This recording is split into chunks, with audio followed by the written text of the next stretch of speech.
Now, alright. Hello everybody, it's your favorite plumber Molly and your favorite guy Spill here. And Winnie and Waluigi are not here yet, but they'll be here later on during the stream.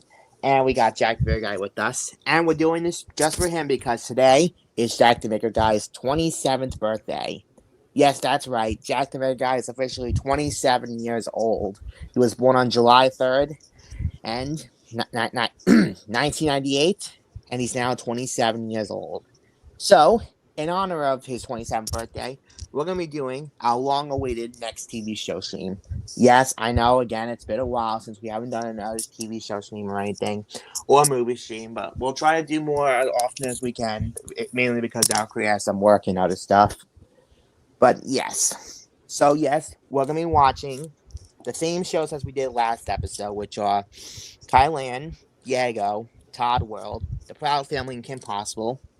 In addition, we'll be watching Hey Arnold. It's actually been a while since we haven't watched an episode of Hey Arnold, but we're going to be back to watching another one. And then, in addition, after we watch Hey Arnold, we're going to be watching a new our next show our crew has been recently getting into, Fish Hooks. But for now, we're going to be starting off with Kai-lan as usual. And JackTheMakerGuy actually did request us to watch this episode, and that would be the Ladybug Festival. And he also did the same thing for Hey Arnold, which we'll get to that in a little bit. So without further ado, no more time wasting. Justin, play the episode for us. You got it. And put this in full screen. And here we are, back again. Hi again, Kai-lan. It's been a while.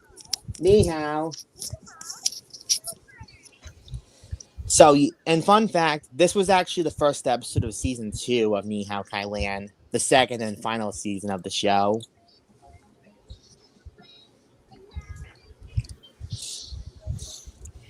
Yeah, and when we get to the Kim Possible episode later on, it's going to be something summer related because it's summer vacation. The same can also be said for Hey Arnold, and you'll see why later on. And since it's summer, our creator only has 17 days left before he goes to Ocean City, Maryland. And when we get close to that day, our creator we're gonna be working on a special wrapped offline picture. It's gonna be like a little postcard saying "Greetings from Ocean City." We'll get into that soon. But anyways, here we go. And the episode is. That's right. Hi, Kai-lan.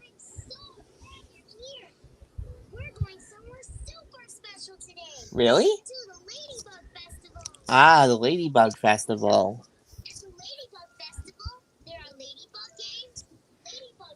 Whoa. Wow. Of course we do, Kai-lan, because all that stuff you mentioned is going to be what our creator is going to be doing when he gets to Ocean City. And he's also going to a state fair on one of his days in Ocean City as well. So you can count us in.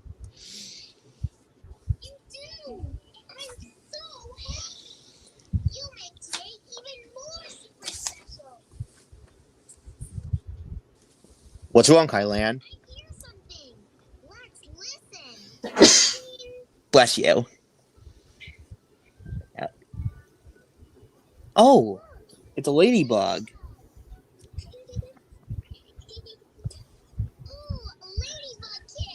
Aww.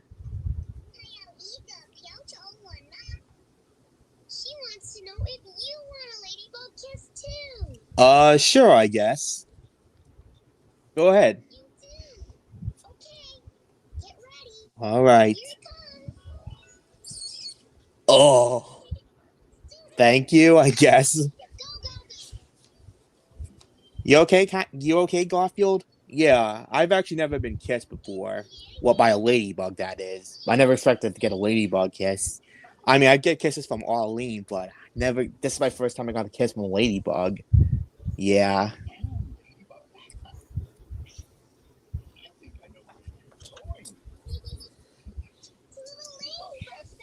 Yes, we're going to the Ladybug Festival. Yeah. Oh, we're gonna go hiking.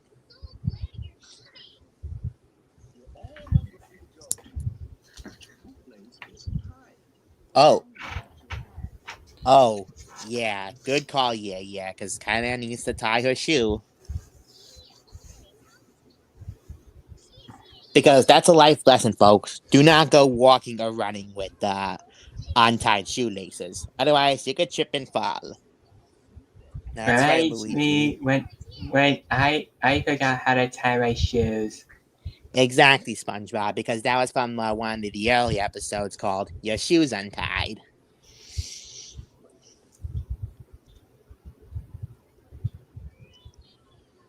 Oh, hello, Rintu. Ho ho. Wow, Rintu. You look nice. So do you, ho ho. But wait. Yeah, I was about to say, aren't we missing someone? And it's Tolly.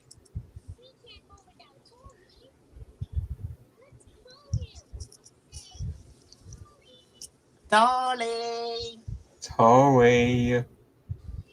Tolly, where are you?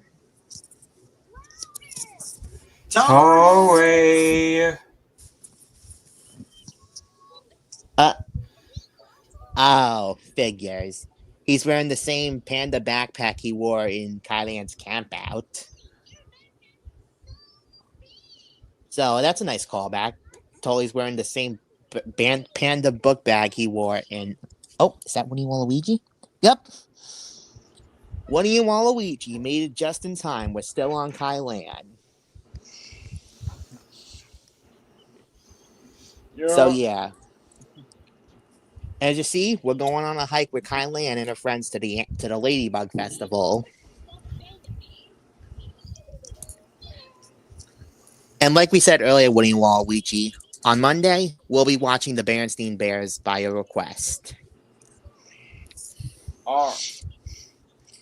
So yeah, in the meantime, we're gonna be watching our 7 TV shows as usual.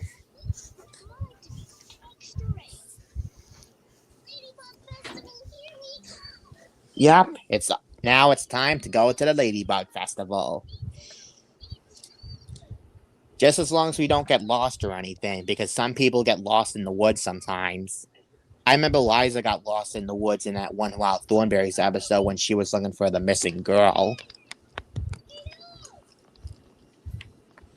Anyways, so it begins.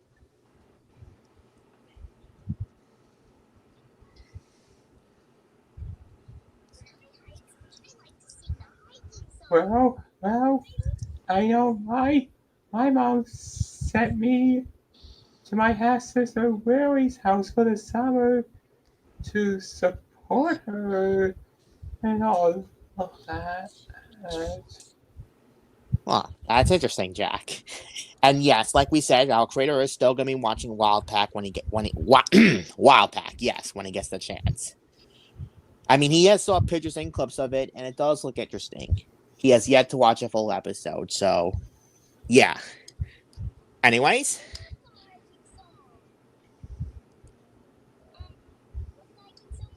yeah, what is the hiking song, Kai-lan? Tell us.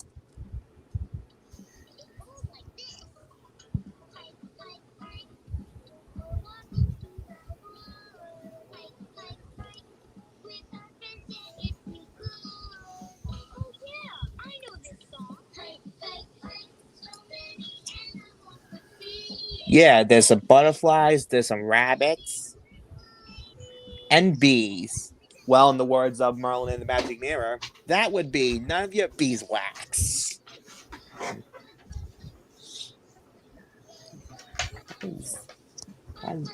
Buzz, buzz.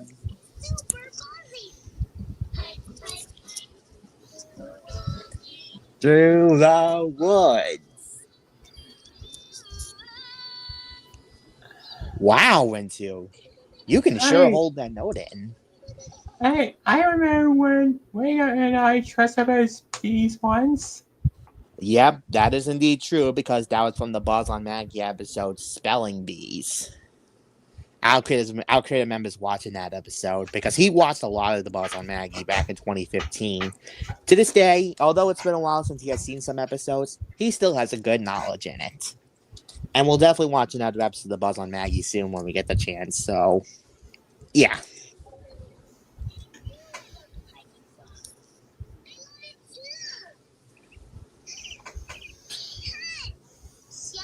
It's a bird.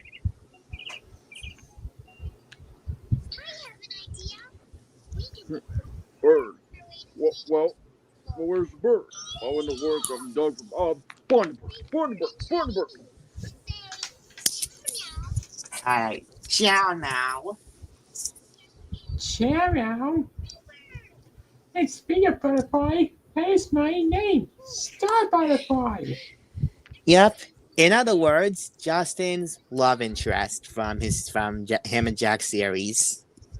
Oh, ciao now. Cheerio. Bird. Yeah. Oh, speaking of birds, this reminds me of that one Blue's Clues episode, The Snack Chart, where Shovel and Pail were looking for squirrels and birds. Oh, yeah. Good memory, Fiery. Thank you. What about that time when they used the bird for the bird and they actually replaced for the haunting for Paraworkle? Oh, yeah. We remember that too, Woody. Anyways, ciao now. It's Mordecai. Okay, yeah. Okay, it technically isn't Mordecai, but it's a bluebird or a blue jay, and that's what Mordecai is. That's right, Fiery.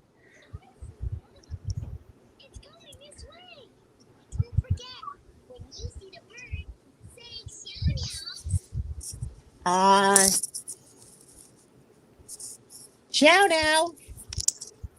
Cheerio. And it's wearing a baseball cap.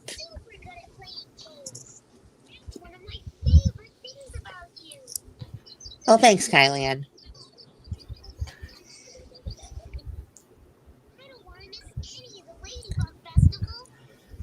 Yes, let's keep going.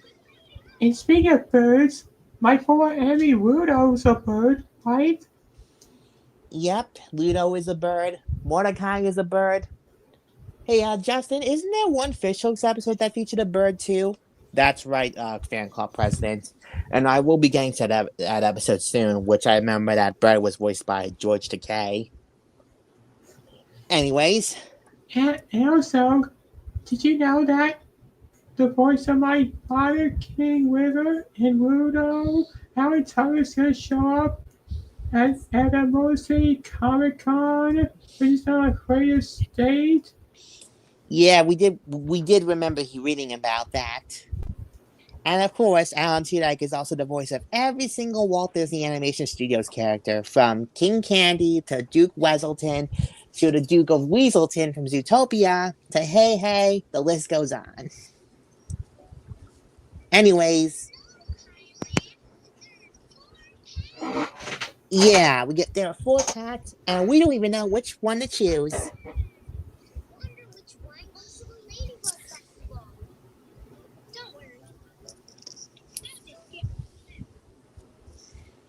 Speaking of birds, let's also not forget the Angry Birds or birds as well.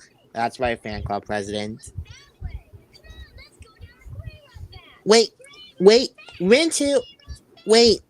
I think Tolly's trying to say something.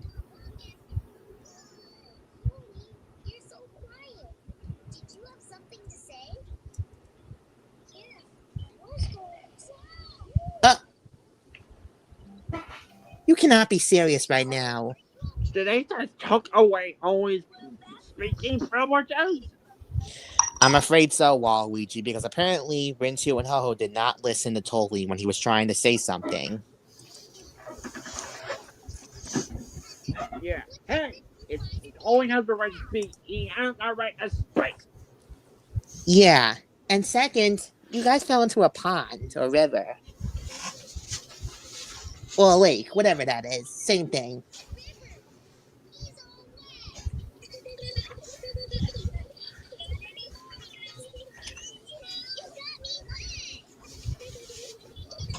Okay, now we gotta listen to Tolly for real this time. Ain't good too. Yeah. Yeah, I do notice that Phoebe is also a quiet speaking person, just like Tully.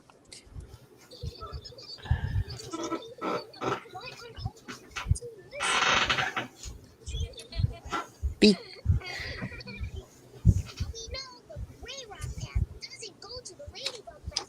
right.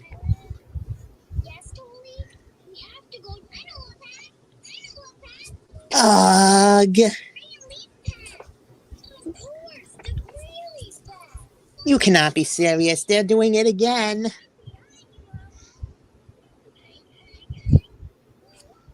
You two are gonna get lost if you don't listen to Tully.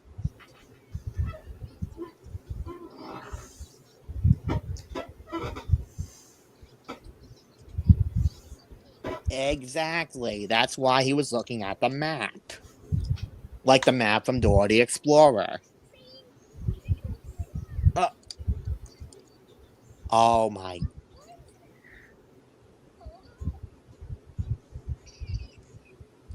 Flowers. Daisy from Waluogi's favorite thing. Flowers. Oh, and speaking of Daisy from Waluogi, when our creator gets back to working on the transcript for the Grand Councilwoman's grand debut, Wubsy and Daisy are going to be doing the same thing they did for Queen Nova, which are playing their trumpets to welcome the Grand Councilwoman.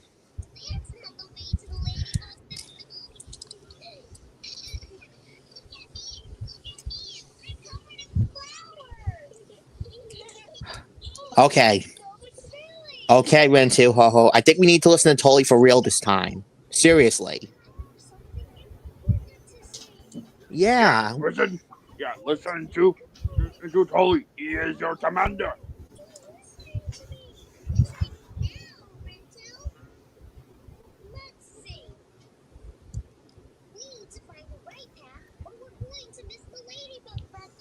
Exactly, Kai-lan. This is why Tully has something important to say. Exactly. Yeah, he has a say. Then you two will get lost, and you'll never make it. Listen to the koala for one, you two.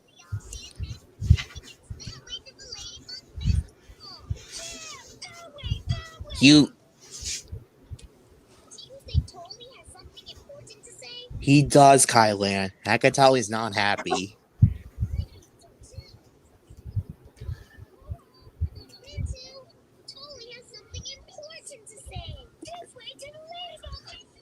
Oh my god.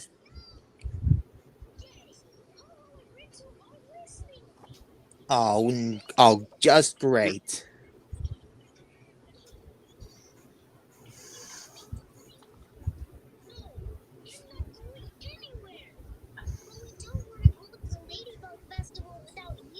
Yeah, and you're our only hope because you have the map, and we need you.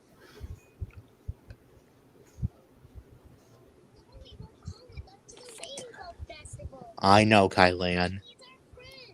Mm-hmm.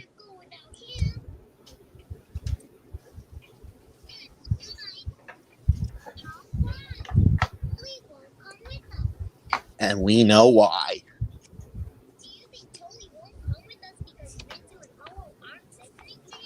Exactly. Yes. Because I get it that Tully is the quiet person, but Rintu and Ho-Ho for 5 minutes need to listen to him. Yeah, it's the same how I felt when Carl was using me that one time in the episode, in the Casablanca episode, Uptown Funk. Oh yeah, Uptown Funk, which is the same name of that Bruno Mars song.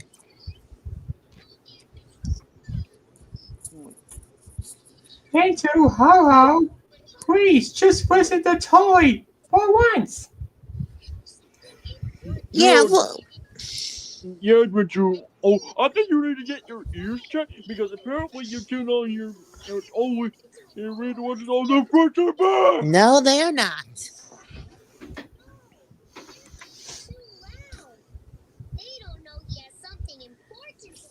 Yeah,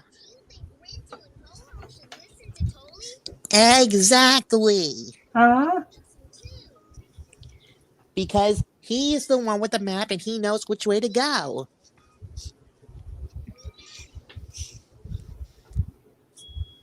Let's hear it, Kai-lan.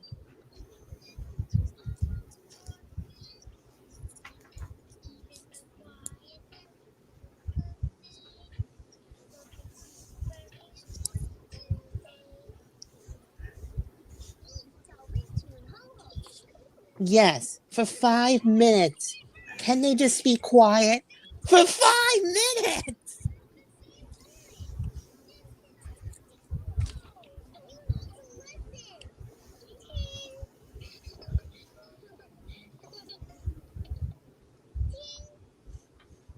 There we go. Oh, now you want to listen. Well, why you wasn't told it earlier and you wasn't going where? Why did you do that earlier? Yeah, that. Yeah, that is a good question. Yeah, because as mentioned earlier, Tully, I understand Tully can be quiet sometimes, but they need to listen to their friend.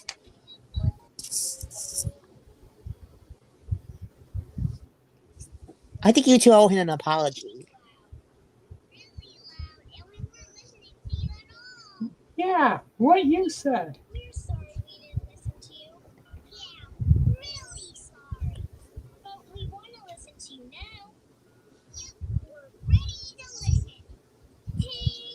So what do you say, Tully? Are you ready to give them a second chance for them to listen?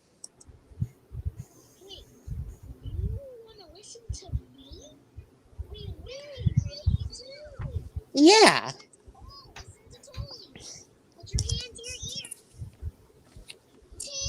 Ting!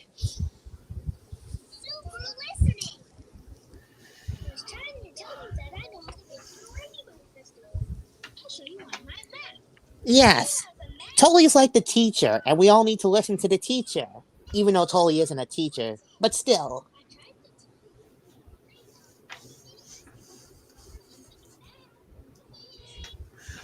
Yes. Yes, so we need to take the brown stick patch. Because the yellow patch goes to the mountains, the green patch goes to the flower patch, and the black patch goes to the river.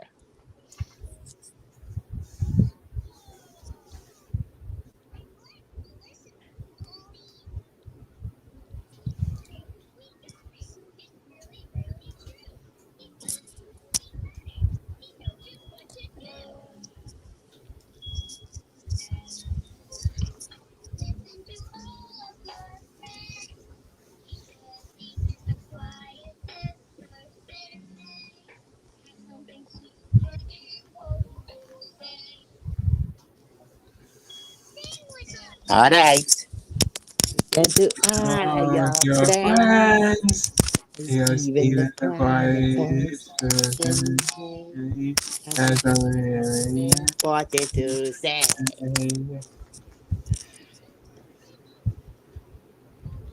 Thank you. Yes.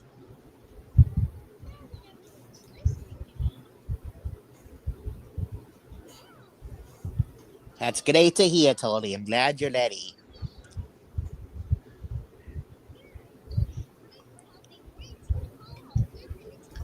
Thank you, Kai-lan.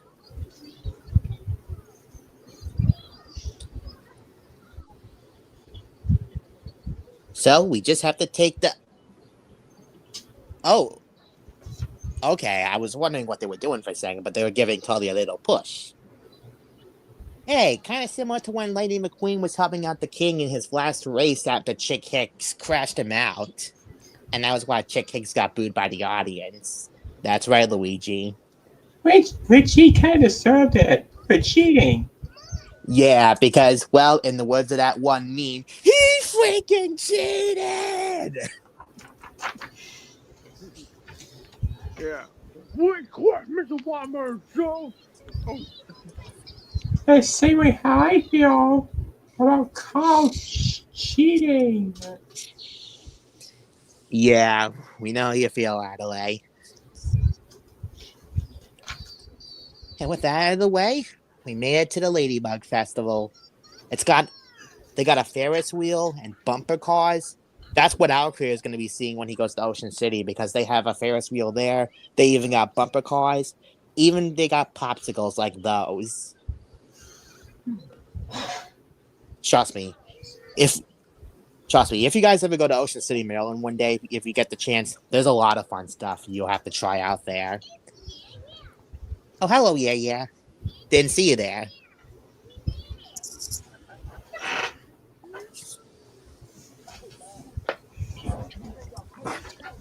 Oh, that's right. The Ladybugs are going to perform a little show for us. Yeah, it's the ones with those fans.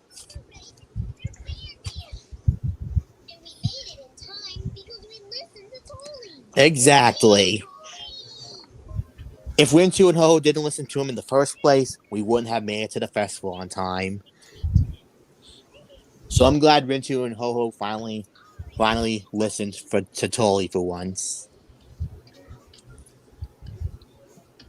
And now we can watch the little Ladybugs do their little fan show. Hey, I just saw the peeking mice. Oh yeah, we saw the peeking mice too. So that's a nice little callback they did. They brought back the peeping mice.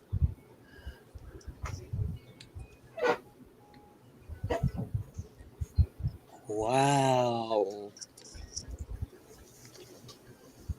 Encore.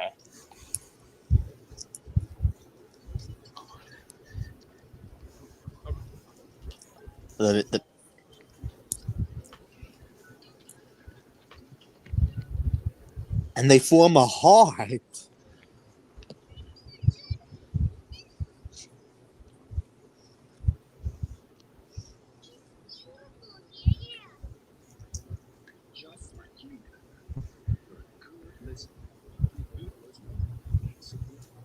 Exactly, yeah.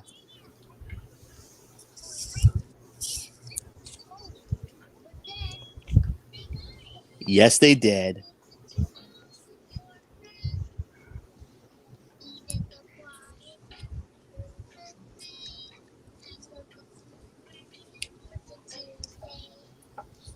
Yeah. Mm-hmm. Yes, we did.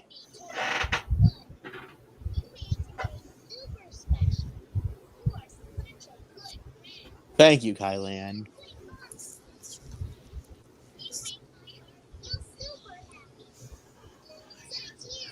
Sajin to you too, Kai-lan. And that concludes Ni Hao Kai-lan's The Ladybug Festival. That's one show down and 6 to go, because coming up next, we're moving on to Go Diego Go. Oh, this really makes me miss the old days of Nick Jr., doesn't it too? Yeah. Doesn't it? Yes, it does, because whenever I see these old credits for our favorite shows, it makes me feel like, oh, I want to build a time machine and go back to the past and revisit all these memories. Speaking of this, is Back to the Future just turned 40 today. Oh, that's interesting.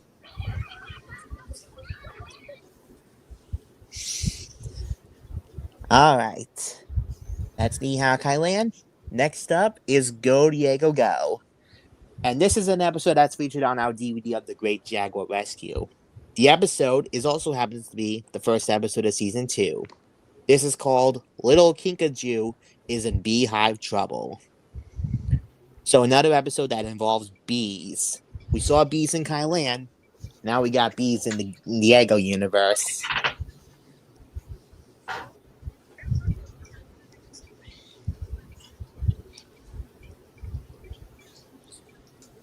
Yeah. Speaking of Go Diego Go, recently that new Door 2024 crossover, that little special featuring Diego just came out yesterday. And Al Creo's not going to watch it because it was a disgrace to the original Door and the original Diego.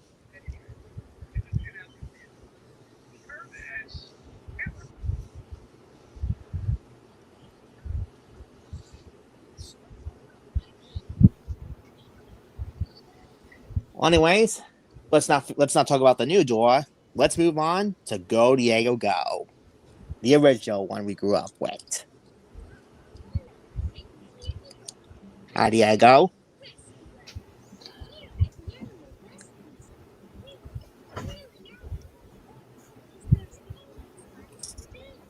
I see. A sea turtle.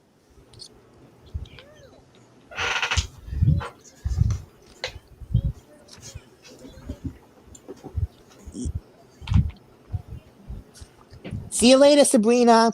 And yes, that's actually the name of Diego's mom, Sabrina. And there's Nico with a monkey. A monkey. Yeah, we recently included Nico, Diego's dad, in our Father's Day picture.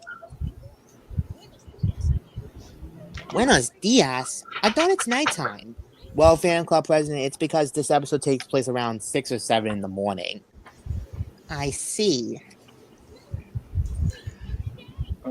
That's why how Diego's father's name Nico, cause my mom takes care of a monkey who is named Nico. Oh. Well, that's a coincidence because, well, in the words of Bunny from The Incredibles, coincidence? I think not. Bernie. Don't Bernie me. This little rat is guilty. Anyways. Let's see what animal. Yeah, there's a bird and a toucan, a butterfly. Hey, wait a minute. That's the toucan goes over that senior A kinkajou. or Yeah, Senor Toucan, Blitz. right. Like one of the cereal mascots, Toucan Sam. Yeah, and also Toucan Sam from Fruit Loops. Yes, and that is a kinkajou. Hey, kinkajou.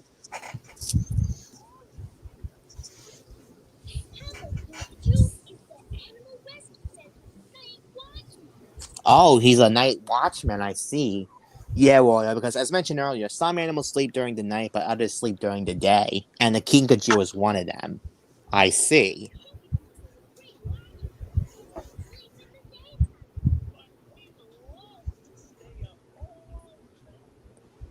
Huh, that's nice.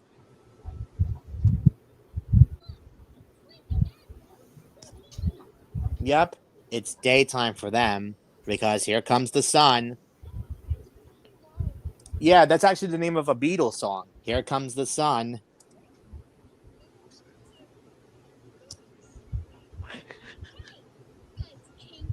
Wait a minute, you said this is about bees, right? Right. And then he says, "Here comes the sun," right? Right. Why do I feel like this is gonna turn? Why do I feel like this is gonna be like I heard this before? Maybe from a certain bee movie. Oh, yes, Blitz. We know what you're talking about. DreamWorks' Bee Movie, because Here Comes the Sun was featured in that movie, and this episode has bees, and we know Bee Movie has bees. Yeah, exactly. Yeah. What? What was that? That's an animal in trouble, Boo. Oh, boy. We better find that kinkajou.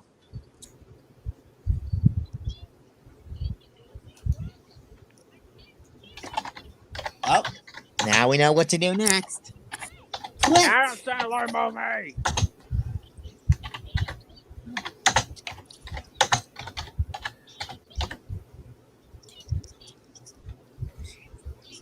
Yeah. As mentioned, Rosie Perez does the voice of Click, And she was also in The Road to El Dorado. And recently, we found out she was also on an episode of Big City Greens. Although our creator didn't watch the show that much, it's nice to see that some guest stars appear on Big City Greens, but yeah. Anyways.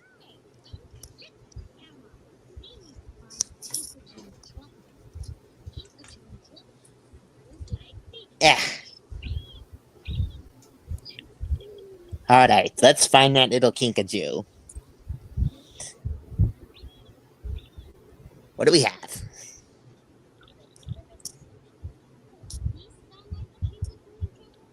No.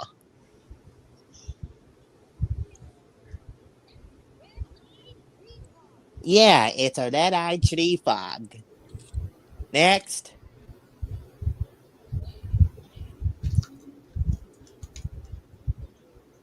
No.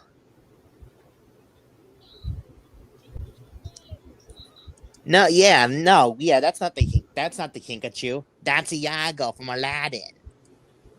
Next.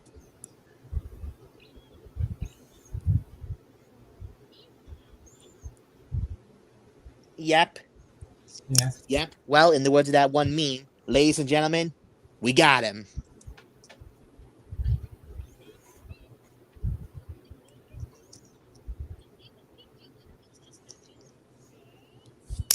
Click.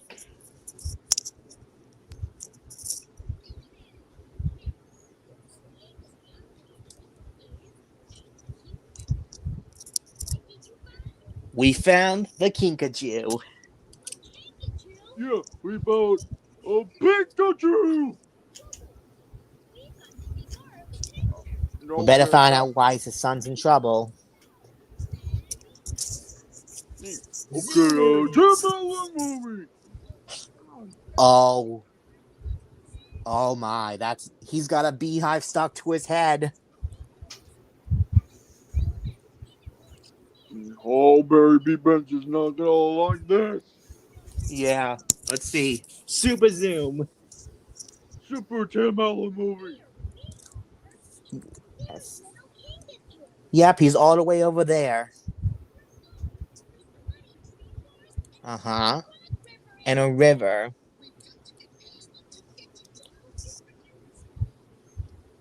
Is that bees? I'm afraid so, Wario. And they sing.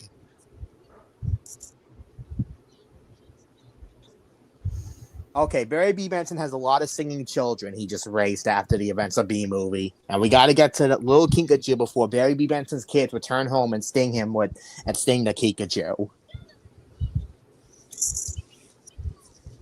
Well, that's a go. Yes, we're all to save a Pikachu. I'm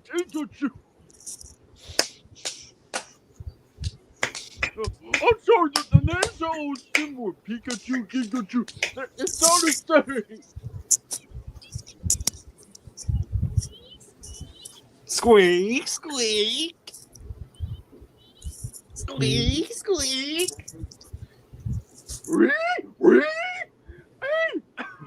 Yeah, the kinkajou sound like mouses when they said that, like squeak, squeak. That's what a mouse goes. Bless you. Well, why can't we just call them giant mice? Well, I get that, but they don't have a physical. Ah, never mind. Oh. Yeah, we don't want to get our clothes dirty because remember that one Wow Wubbsy episode? Oh, yes, I know what you're talking about, Wario. Puddle Muddle. Yeah, because Wubbsy wants to go to his picture with Widget and Walden, but every time he's a mud puddle, he gets his clothes dirty.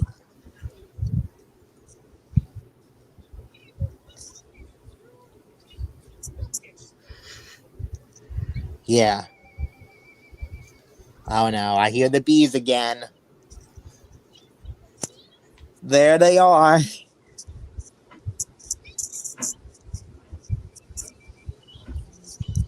We better find a way to get through that mud pit fast. We don't want Barry B. Benson singing children to get to Kinkajou. Don't worry, Fiery. When there's a will, there's a way.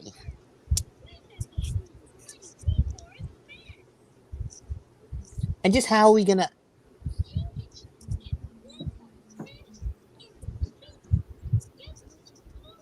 Oh.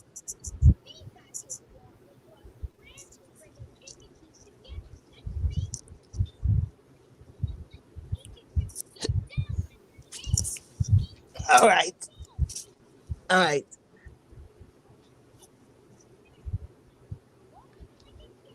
All right.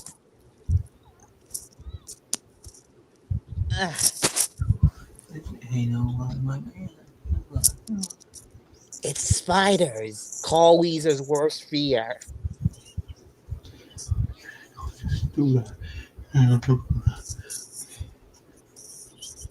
Right.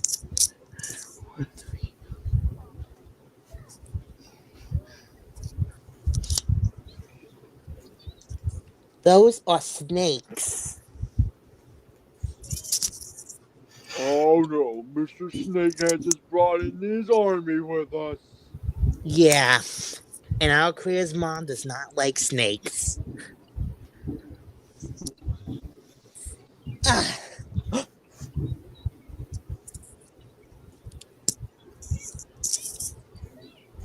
Yes, Papa Kinkachu. Use your tip. There we go.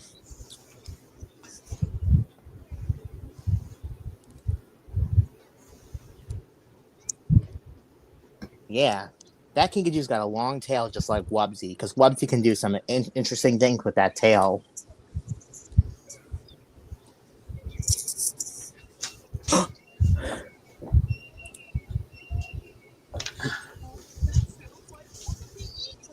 Uh-oh, Harpy Eagles.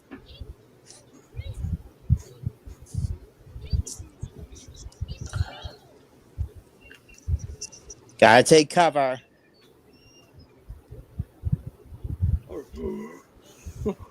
Coming! Well, you know, eagles are Americans' national birds, right? Yeah, that is right, because that is part of our history. Because we remember hearing it, we remember learning about that in social studies. The eagle is part of America. Yeah. Yeah. Watch out, Mr. Pikachu! The mighty eagle of the Angry Birds is gonna get you! Harpy Eagle, hide!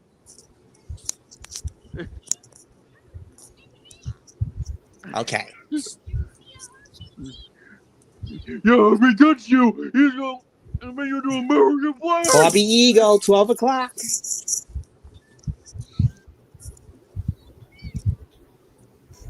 Yeah, Mr. Mighty Eagle, if you dare eat my Pikachu, Just one more. I will beat your ass! Harpy Eagle!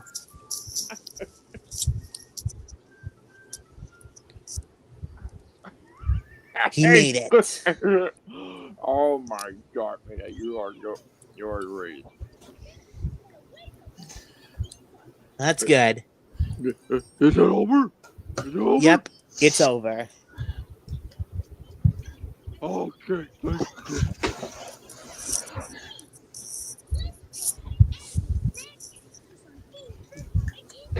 All right, let's see what the Sorry there, Kinkajou Big Ball needs. Eagle, but the only thing that you That need one right is there. justice. Justice for Gotham. Ah, so Kinkajous eat berries. Whoa, that is very nice.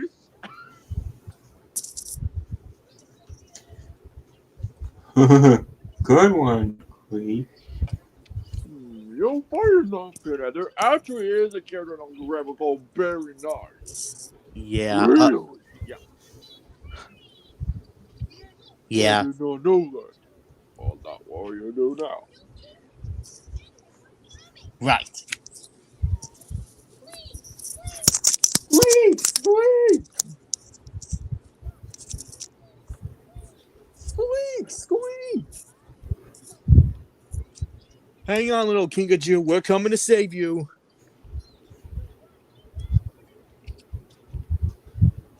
Now we just got to get across the river. Oh no. There they are again.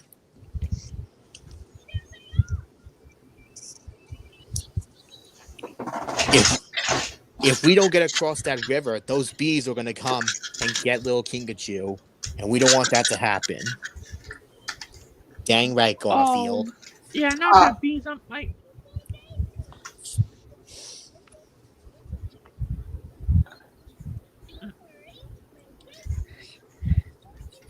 Yeah, and also as you heard a second ago, Mr. Kikachu cannot swim. Well, now I know how Sonic feels because he can't swim either. Neither can Stitch or our creator. Anyways, it's time to activate Rescue Pack. Activate! Activate! And yes, it's actually true because if you guys remember watching Lilo and Stitch, you may have recalled the scene where Stitch was drowning because of Jumba and Pleakley. That's proof that Stitch cannot swim either.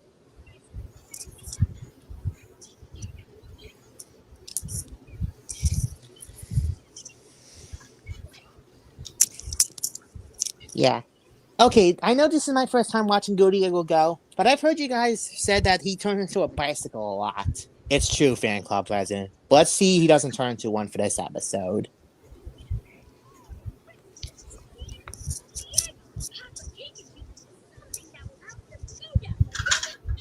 Alright, what do you got? A mud board, a raft, or a bicycle? bicycle's never gonna give me answer. Rescue Pack. Yeah, the correct answer we need is a raft. Yeah.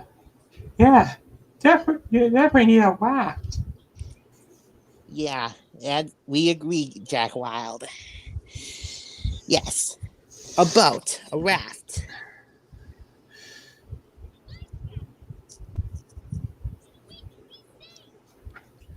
All right. So far, so good.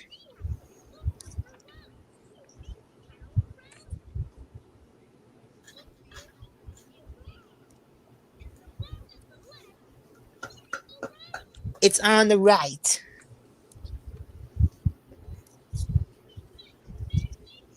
So go left.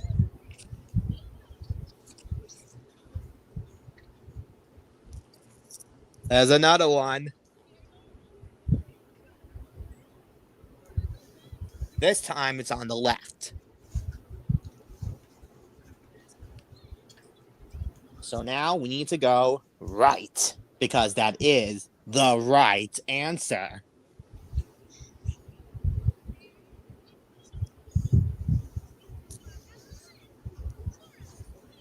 It's on the right again.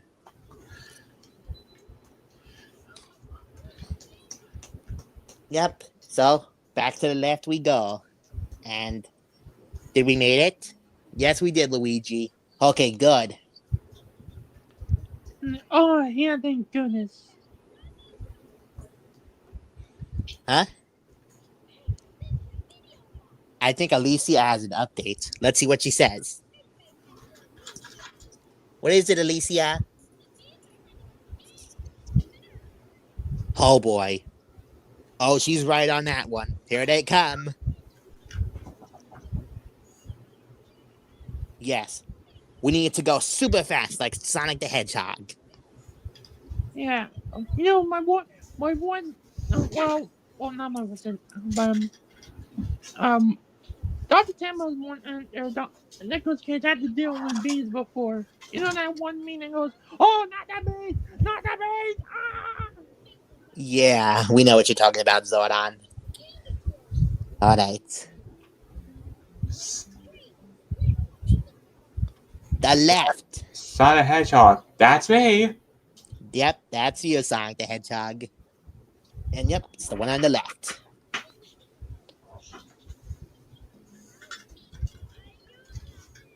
Don't worry, little Kingachu, we're coming.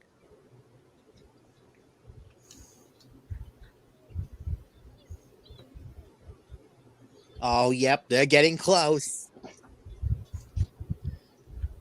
I think I should just buzz off. Buzz off. A good one. Buzz off. I get it because they're buzzing bees and buzz off is a term for a shoe. Go away. Well, yeah, well, to the read, I might as well say this. That will be none of their beeswax. Yeah. Oh, speaking of buzz off, I remember Raina said the exact same thing in the third episode of The Buzz on Maggie, which was the Canadian. Good memory, Fiery. Thank you.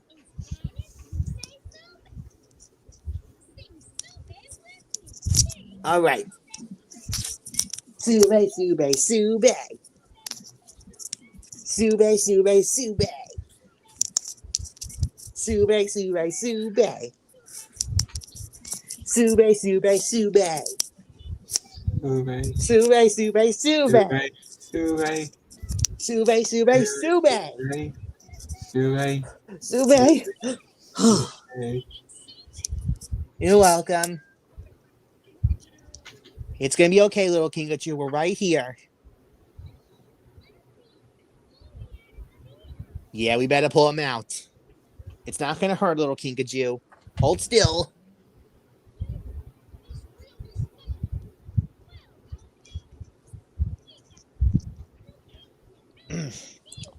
Don't worry, Diego.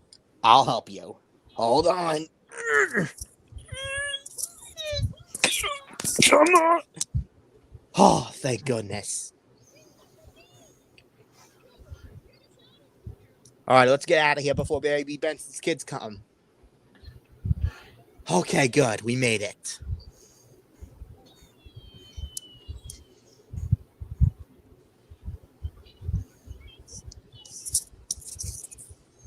There, nada. You guys are home safe and sound.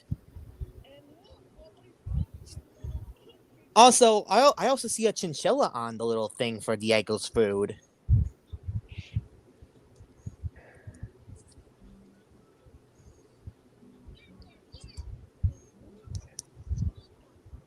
Well, now it's time for the Kinkajous to go to bed because they sleep during the day.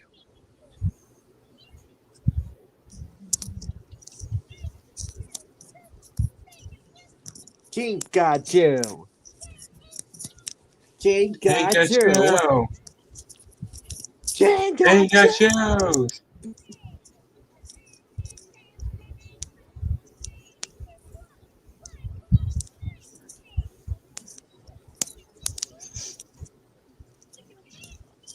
All right. Climb.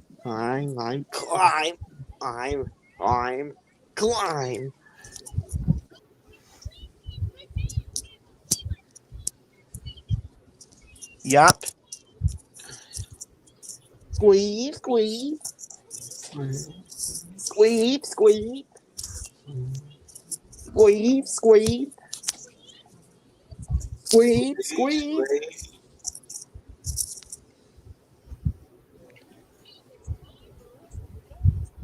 Well, buenas noches, Mr. and son Kinkajou. Even though it's daytime for you guys watch, but again, I understand because some animals sleep during the day, but us humans have to sleep in the night.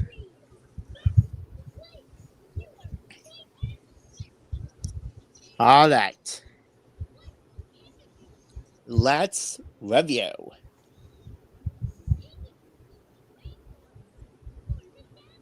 It's the rainforest, obviously.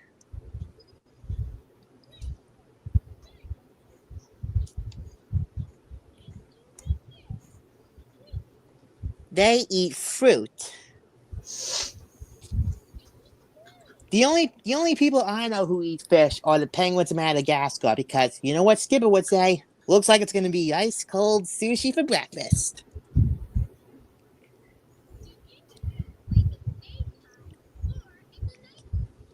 We talking about this. It's the daylight.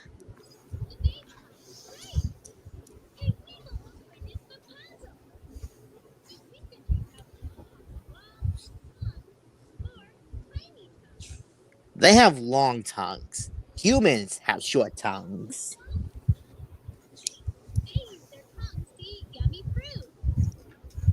Yep.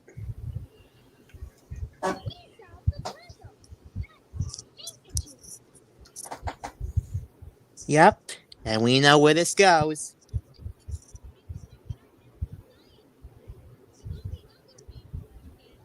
That's right, Alicia.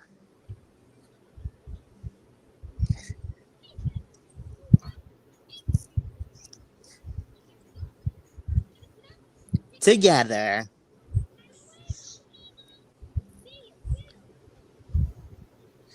Yeah, and unfortunately, there's no credits for this episode, but that's okay.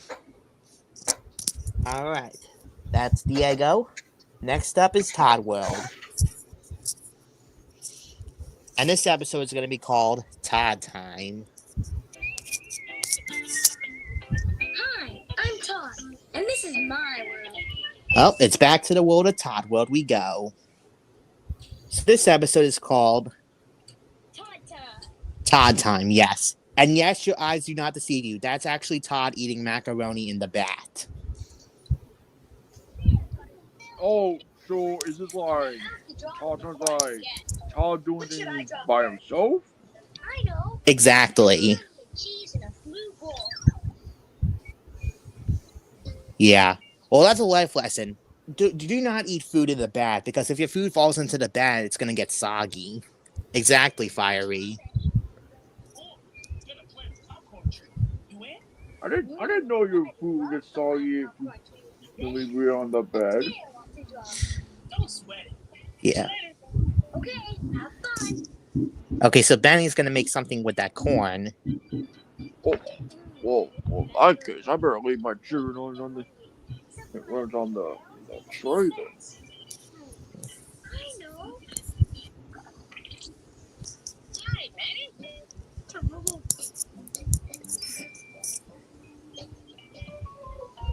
What's in the bag, Pickle? And do you need help? One can of whipped cream, one bunch of bananas, and a big bag of lima beans. Whipped cream, bananas, and lima beans? Todd and I are gonna make our most favorite extra scrumptious dessert. A banana lima bean split. A banana lima bean split. That's something. Okay, I've heard of a banana split, but I've never heard of a banana lima bean split. Thanks, Hector.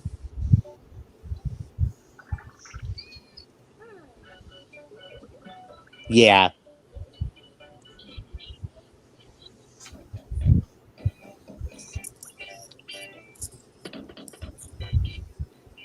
Oh, hi, Pickle.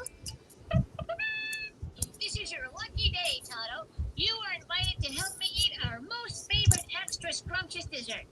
A banana lima bean split. Yep. I saved the lima beans so we can put them on together. Neato. I love banana lima bean splits. But I'm not very hungry. I just ate macaroni and cheese in the bathtub. Does your stomach hurt? Nope. How about if I just come in and we play monkey tag? Yeah. I would like to play with you, but I want to finish my drawing. By yourself? Really, Todd? It's kind of easier that way. I understand if you got other things to do, Todd, but it's always never too late to hang out with your friends. I've never turned down a banana lima bean split before. There's something very strange going on. Yeah. There is something strange going on, Pickle. Come on, Stella. The frogs are waiting for us. Which is exactly why I need the right frog green grass. Which do you think is froggier? This one or this one? Wow, looks like Stella's got a lot of stuff with frogs on it, too. And You want to come? No thanks, Sophie. What's the matter, Pickle? Todd's acting weird. He said he'd rather draw by himself than play with me or eat our most favorite extra scrumptious. yeah, because he just turned down something from his friend. Wouldn't touch it.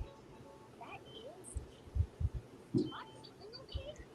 I don't know. He didn't seem upset earlier. He's just a little... Sort of mood. But I'm sure you'd love to play frog with us. Yeah, don't worry, Pickle. I'm sure Todd is fine. Yeah. I mean, with Sophie.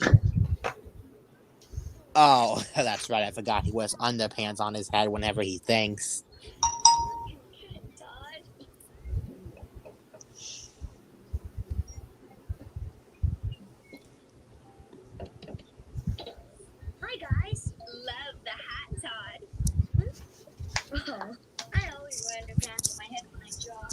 Yeah, because we watched an episode of that before, which was Underpants Everywhere. I think that's what it was called. So I can think better. Well, now that you're done drawing, pack up your flippers. We're all going to the pond to play leapfrog. Real frogs. Yeah. Dang! Pickle's got them bunnies! Because he could jump.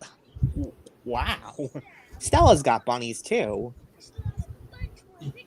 I have a pet frog. See you later, okay? Yep, Adelaide has a pet frog. Turned us down? You're right, Pickle. This is strange. Getting stranger. Yeah. What should I paint? Anybody too? Due to Yeah. my own pet frog, Sari, passing away. Yeah, we remember that.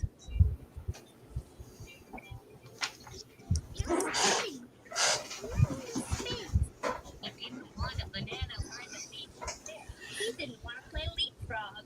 And now it looks like he doesn't want to do anything at all. Something's wrong with Todd. Yeah. Very I understand he probably wants to have a day to himself instead of just hanging out with his friends. And he's not here. I saw him going somewhere this morning.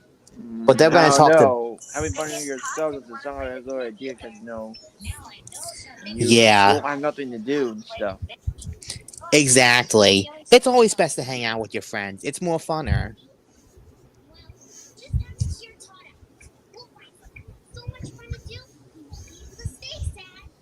Yeah. And big crazy nuts. Hello, little monkey. You know, Yeah, all Todd's just doing is basically making pictures.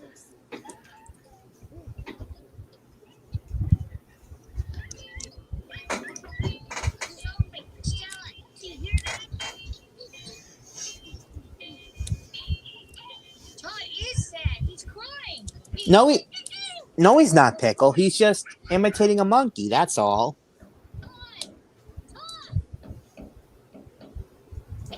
Oh, hi, Pickle. We'll make it feel better, Todd. Wait till you see it. Huh? What is that? An elephant? Oh, that's right. Pickle has a big elephant.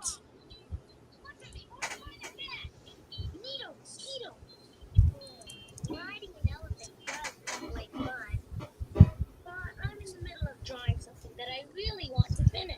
I'll try and come out later, though. Bye. Wow. Not even a big elephant ride with his friends? What do we do now? Yeah. Todd, Well, that's just plain rude. Yeah, that is rude. Todd doesn't want to ride on Stompy? I'm afraid not, Rintu. And it's a darn shame. Todd's so sad. He was crying. Do you know why he's so sad? He must have told you. Sad? He was on his own. Still on the draw. That can't be it. I know there's something bothering Todd. No, there isn't. He's just drawing pictures. Well, here comes the last knock at the door. Now what do you guys want? Okay, Todd, tell us. Tell you what? You didn't want to ride an elephant with us, or play leapfrog, or eat our most favorite extra scrumptious dessert, the banana lima bean split. So tell us, Todd, what's wrong? Nothing. Huh? Yeah, nothing. Not that I didn't want to do those things with you. I love playing with you guys. But today I felt like doing some stuff on my own. That's it? That's it? Really? Yeah, he just wanted to have one normal day. Because in the words of the dad from Oshitaki Mushrooms, I just want one normal day. Oh. This is something I'll never forget. Sometimes I like to be on my own too. I like going to the aquarium and watching a jellyfish get all. Wow, Pickle can shapeshift into a jellyfish.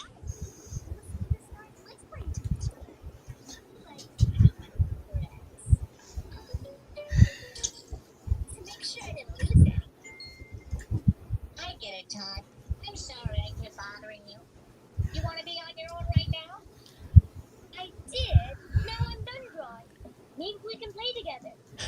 And he's actually going to be starting to play with his friends now after all the drawing he did.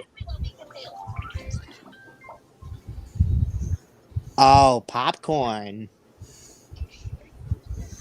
And ice cream? It's okay to watch banana sometimes.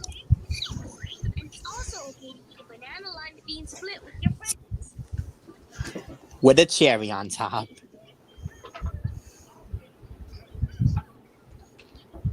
you next time. Love, Todd. And that's ToddWorld. Alright, now it's time for Hey Arnold. And this Hey Arnold episode actually takes place during the summer because, well, this episode we're watching is called Heat. And we know what happens during the summer. We get heat waves. Yeah, especially in Texas. Texas gets most of the heat waves in here. Yeah. So we're watching a season 1 episode of Hey Arnold, which features the original voice of Arnold, Lane Turan, or Turan Codell. He only voiced Arnold in season 1 because by season 2 he went through puberty and was succeeded by Philip Van Dyke. Schwarzenegger. Uh, Schwarzenegger. I get it because Arnold has the same name as Arnold Schwarzenegger. Very funny. And although it's been a while since we haven't watched Hey Arnold, we're back to watching it. Created by Craig Bartlett. So yep, it's called Heat.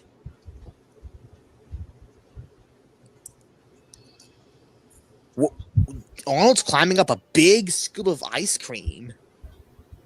It's just one of his fantasies, Fiery. I see. Because Arnold usually has fantasies sometimes.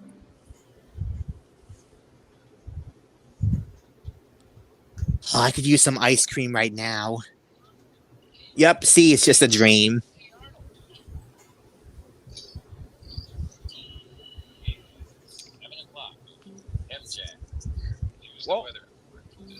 Well, yo, if you ever been watching an ice cream, you're going to just go to Dairy Queen. Yeah, and oh my god, did you see what the temperature was on Arnold's thing? Let me play that again.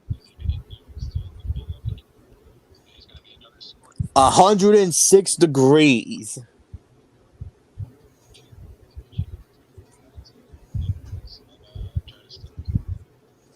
Yeah, now I see why we're watching this episode during the summer. Because sometimes we're gonna get heat waves like this.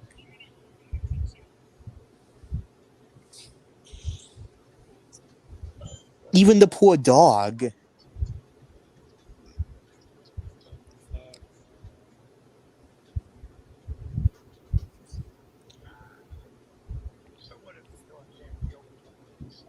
Wow, lucky for Mr. Green. He's lucky he has a freezer so he can just chill inside there.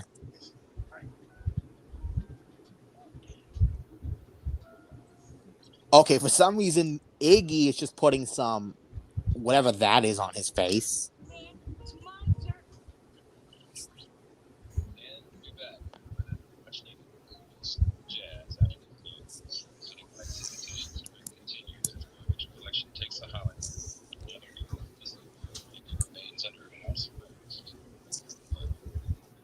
Arnold, a little cold air. Is that so much to ask? Is it?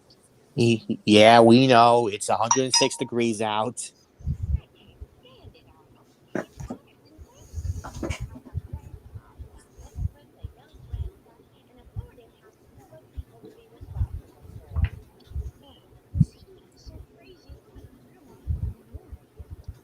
Yeah, it's true, Arnold.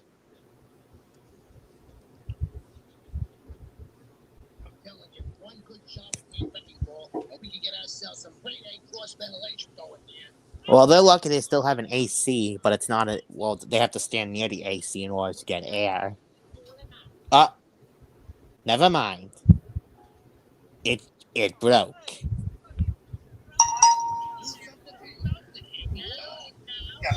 Happy birthday to you.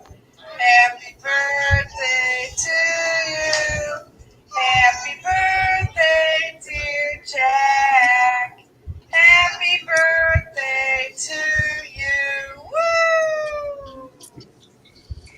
Yeah. And if you guys wondering what that noise was, that's from Jack's room. He's got something from one of his parents because, it's, like we said earlier, it's his birthday. Oh.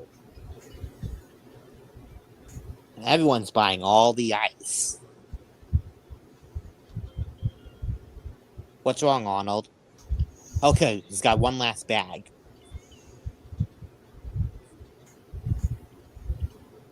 Oh, but it's leaking.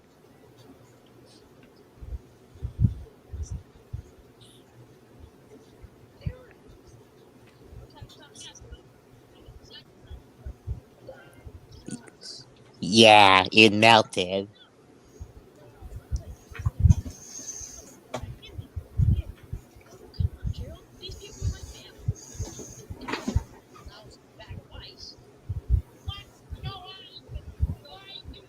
You were saying, Arnold, they would get angry over no ice.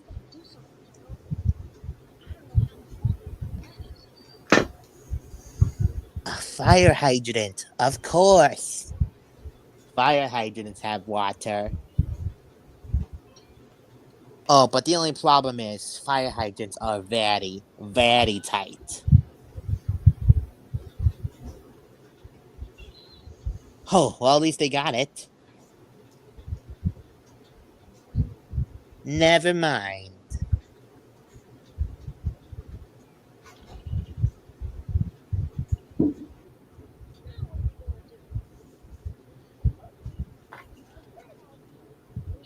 I see that those firefighters are using that fire hydrant.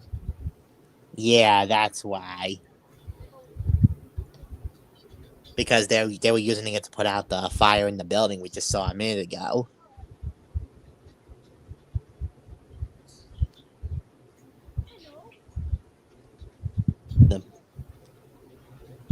Well, dang, that's a lot of people in the pool.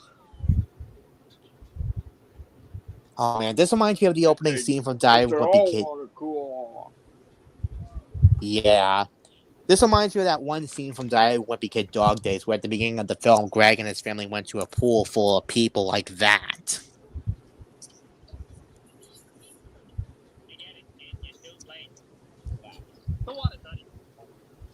The water's not even cold?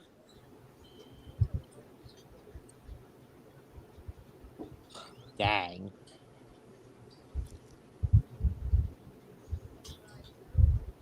Yeah, it's actually true. If you go out in a heat wave like this, you can actually die. But don't worry, Arnold and Gerald are going to make it because there's always a happy ending to... What's going on over here? Let's find out, Wario.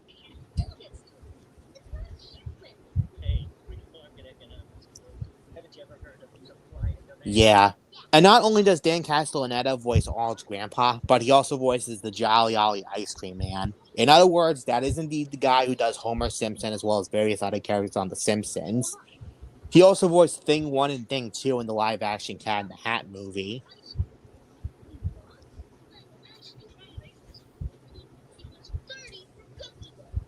30 for cookie dough?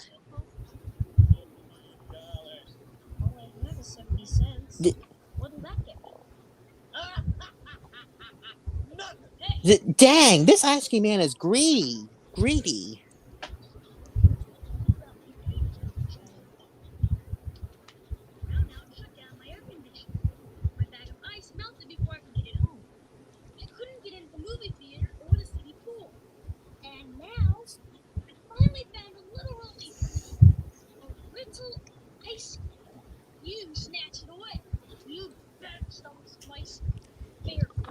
You tell him, Arnold. You can either give them the ice cream or face some consequences.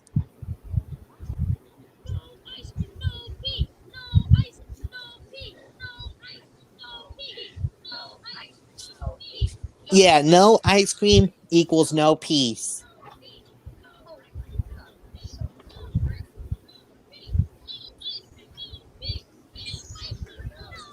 What do they want? Ice cream! When do they want it? Now!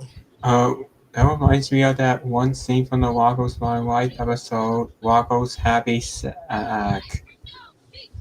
What? Yeah, yeah, I think we remember that episode. And we might actually watch Rocko's Modern Life one day when we get the chance.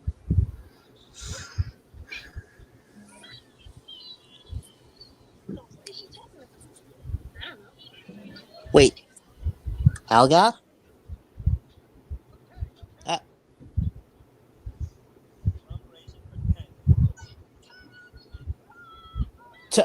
Well, he just said, oh boy.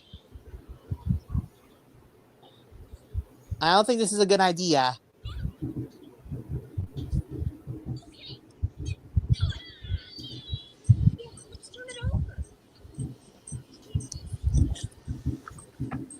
I don't think you can lift that, Eugene. Yeah, because he broke his back.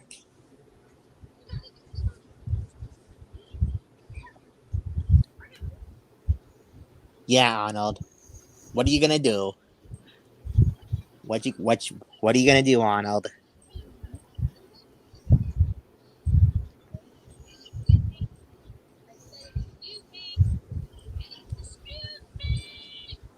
There you go. Arnold takes a stand.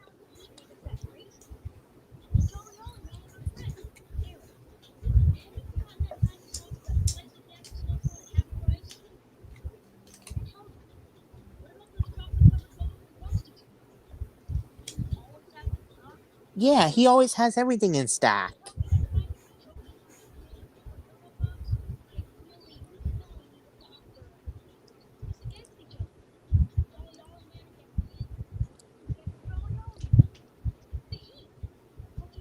Yeah. Yeah, Arnold's right. We just need peace around here. Wait. Oh, you cannot be serious. There they go again.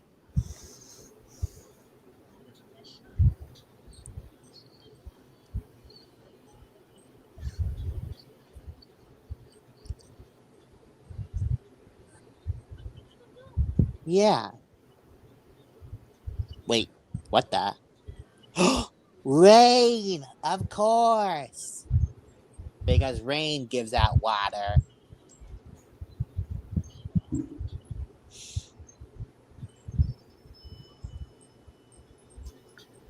But at least you guys got your water that you wanted.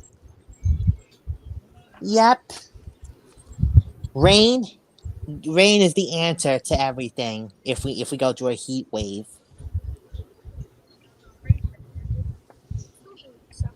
Well, with that out of the way, at least they finally got water again from the rain.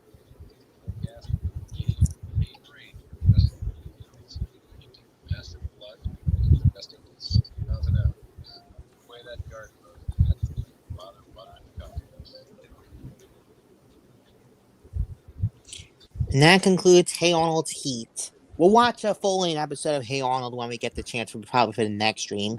And I also remember requesting the easy of a hire to put Arnold Shortman in the Domino's Pizza episode, and he did. Oh, well, that's good because Arnold is still one of Valkyrie's favorite characters alongside Phoebe. And in which Domino's Pizza will be the last episode Daisy of a Hire has to remake before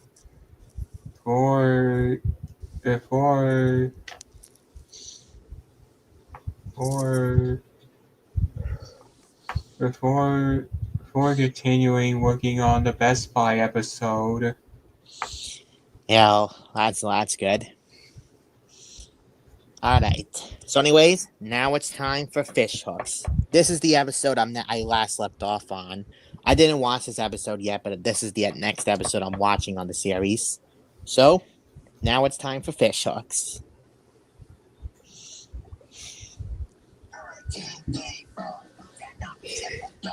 It has a really catchy banger theme song. And like we said, there are a lot of familiar faces and people we know who worked on the show. Valkyrie's favorite character, Milo, is voiced by Kyle Massey, who also voiced Huntsboy88 on American Dragon Jake Long. But most notably, he played Corey on That's So Raven and Corey in the House.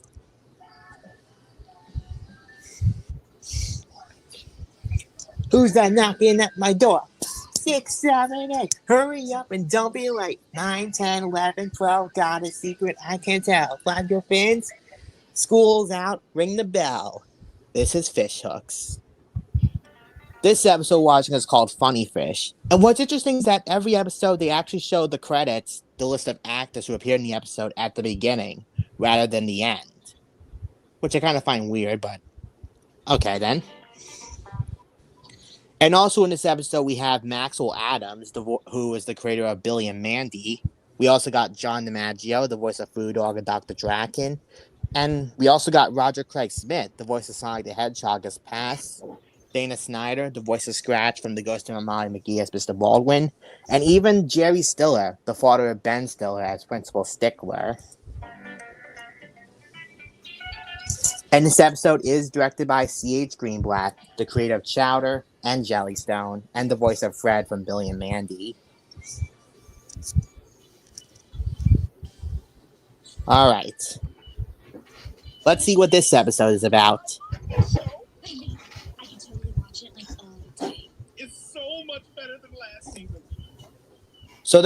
So basically, Milo, B, and Oscar aren't watching TV. They're watching the cat outside getting tortured.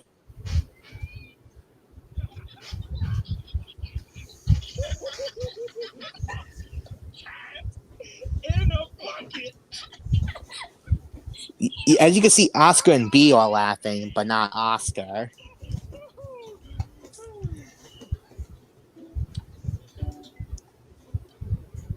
Oscar? Yeah, where's your sense of humor? What? Bruh. What was that all about? Maybe you should go check on him. Oscar, are you okay? I'm fine. You're vlogging. Everything is not fine. You only vlog when you're upset. Just go back and watch your show. Come on, Oscar, tell us what's wrong. Come on, talk to me, man. Let the power of the hug. Yeah. Hey, is everything? Oh my gosh, Oscar is vlogging! Oscar, listen to me. Whatever is troubling you, you'll make it through. I promised. I don't want to talk about it. Should I use the face? It's the only way. Oh boy, let's see what the face B's talking about. B? No, Oscar. Don't. Oh, it's a robot face. Woman. Just see computer screen. The unjudging face you can tell anything to. I don't get it. I don't get what's so funny about that show. That's it? So he's lost, he doesn't have a sense of humor. What's so funny about most things you two laugh at? It makes me feel kind of different and stupid. Computer screen is sorry for you. Yeah, you should probably stop that. Oscar, don't worry. I mean, yes, a good sense of humor is number one on a girl's list of hot Yeah, topics. some humor can be funny, but other times the humor can be taken a little seriously. It goes a little too far. Please help me! Help me to laugh! Wait, Think we lost can do the this? sense of We have humor? to do this. Yes, Parappa. Just Oh, well, relax your well, face. this episode humor, that means he has no laughter. And when there's no laughter, there's no happiness. Now, I was thinking about your condition. Yeah, because Oscar is usually the most worried, stressed out character on the show. You know how some people are colorblind? I think maybe you are funny blind. So I got you these special glasses to help. Well, I feel the same way, Oscar. I don't like when someone makes fun of me hanging out with Bonnie Ann. Yeah, Oscar and Lincoln are both like that sometimes. Nervous, stressed, kind of getting annoyed sometimes. Yeah, I can see a few similarities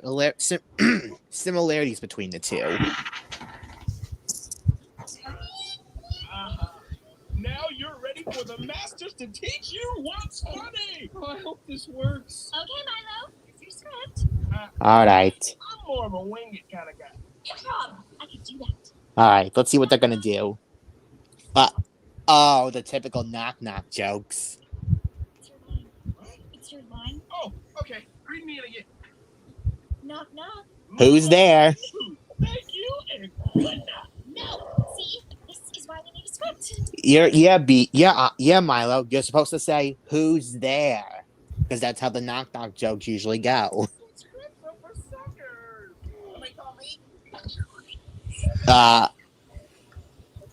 Justin, who was that? That's Headphone Joe. He's a recurring character on the show. Am I supposed to be laughing yet? No, hang on. Come on, Milo. We gotta do this for Oscar. Right, for Oscar. All right, let's try again. Doing that Harley thing. Visualization. I imagine I am a very funny comedian about to tell a joke at a packed nightclub. Oh, right, because nightclubs also host jokes as well. Surfing polar bear. Milo, we have to tell the joke or else Oscar will never know how to be normal. Yes, look at him. And he's even vlogging again. How to find sense of humor. Here we go. Hurry up. Oh, that's the thing we saw earlier.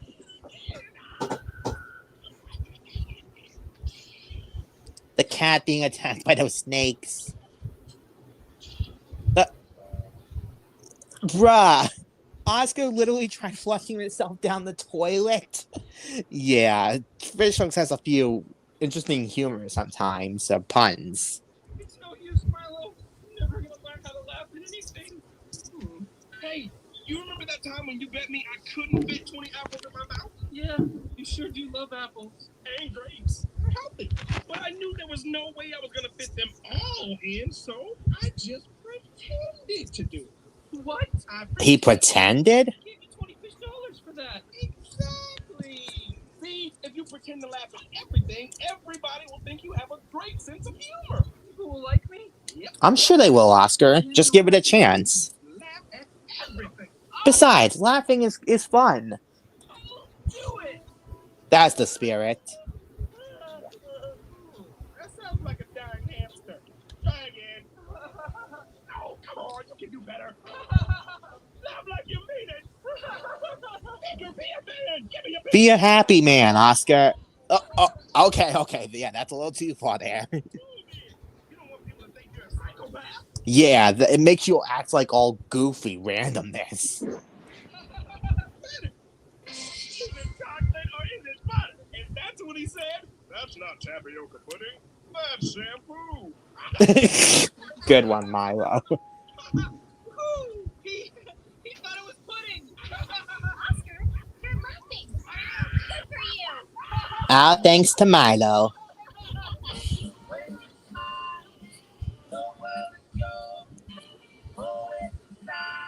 Yeah, and they sometimes have some musical segments throughout some episodes.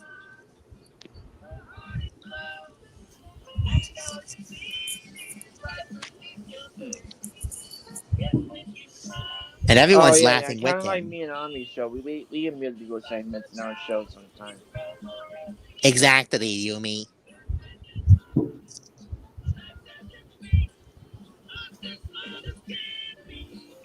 And everyone's laughing because of Oscar. Looking good. Thanks, ladies.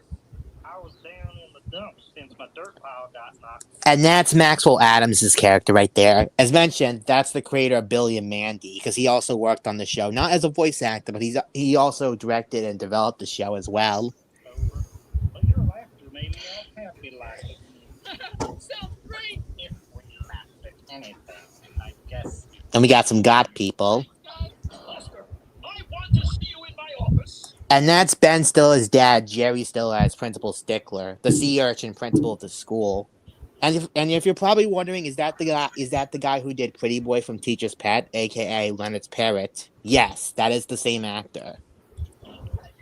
Oh, I did not know that. In which I present you with the most popular student award. Wow, Oscar's given a reward. Congrats, Oscar. I just want to thank you for teaching me how to laugh, or at least how to pretend to.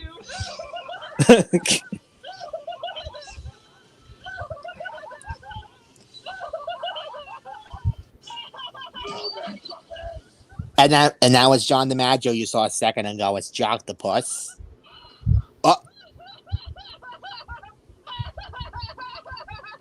Oh no, this can't be good. Well, I would back a wheel if I were you. Because Oscar, you just pissed off Dr. Draken / Rudog / Joctopus. Same actor, either way.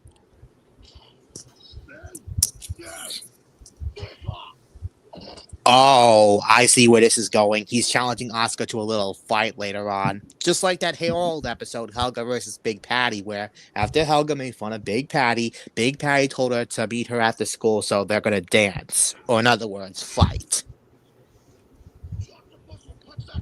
Yeah, that's what boys are allowed to do. Fight and fight and fight and fight. I just wanted to fit in, not get crammed to a pool.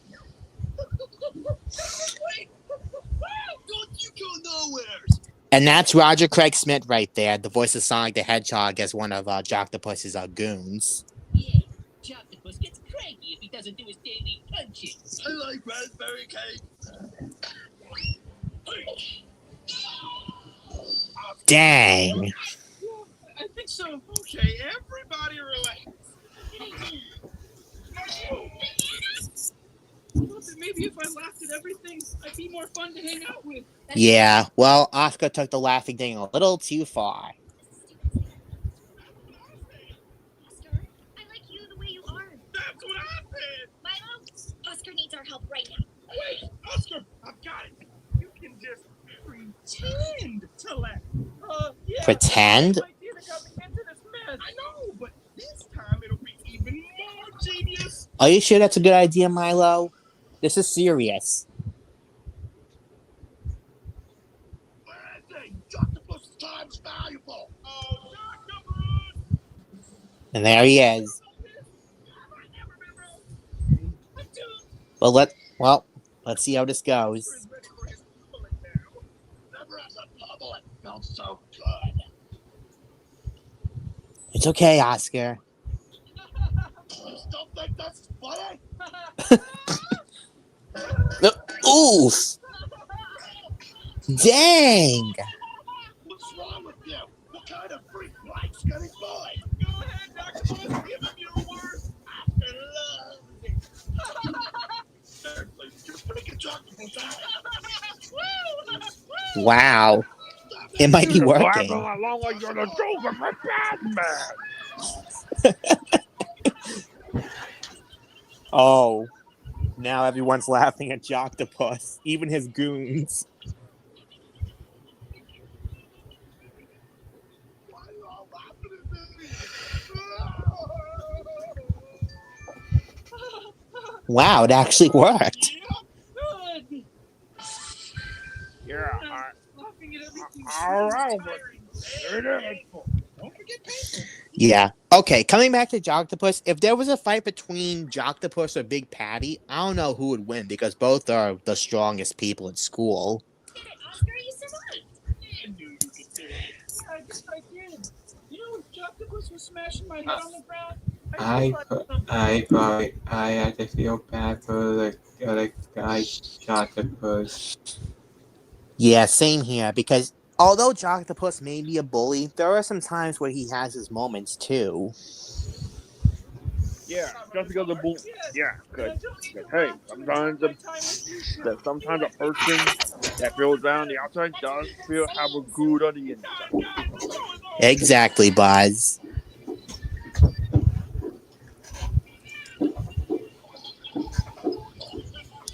I still don't get it. Those fish are crack-ups. And at the end of every episode, there's usually a special segment featuring these two across the aisle, Snake and Mouse. Hey, why aren't you laughing, Mouse? Your sense of humor is all messed up, just like Oscar. No, I get the jokes. I just don't think they're funny. Sheesh.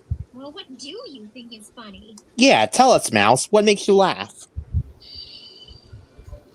Oh, clowns.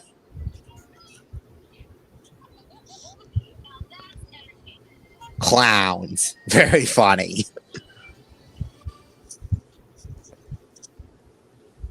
All right, only 2 more shows left. I think we got time to make it. Now it's time for the Proud Family. This episode is called Hip Hop Helicopter.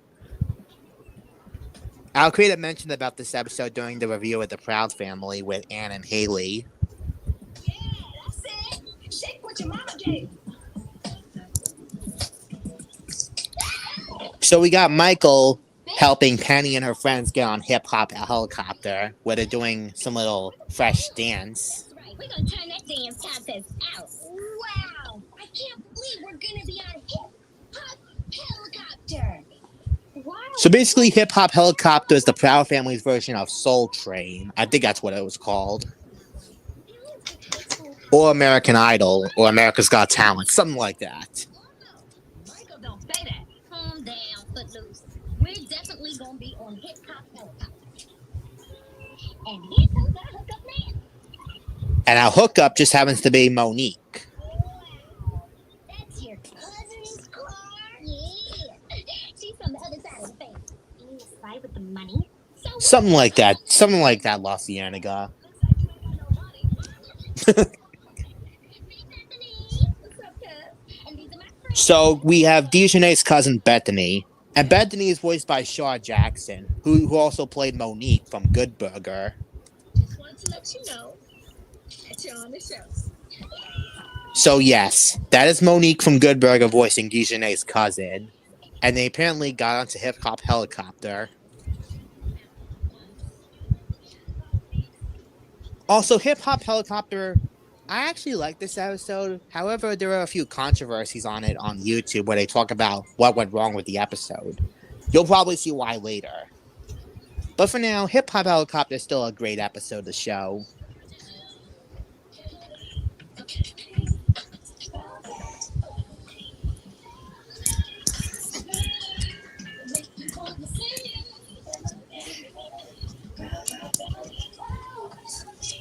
And now it's the Chang triplets at the door you saw a second ago, because the Proud Family usually has a door gag. Yeah. Oh, yeah. Kind of like Simpsons with their couch gag. Exactly, Buzz. Fight shape, Felix. I'm ready to rumble. I'm gonna smoke those chunks tonight. You know what I'm saying? Oh, looks like Oscar's good. Looks like Oscar's ready for something. Over in 16 minutes. Yeah, him and Felix are practicing because him, Felix, Trudy, and Sunset are going to the bowling alley for a bowling tournament, and they're practicing so they could beat them. Oh, I perfect. I'm gonna pay Mama back for all that trash. Yeah.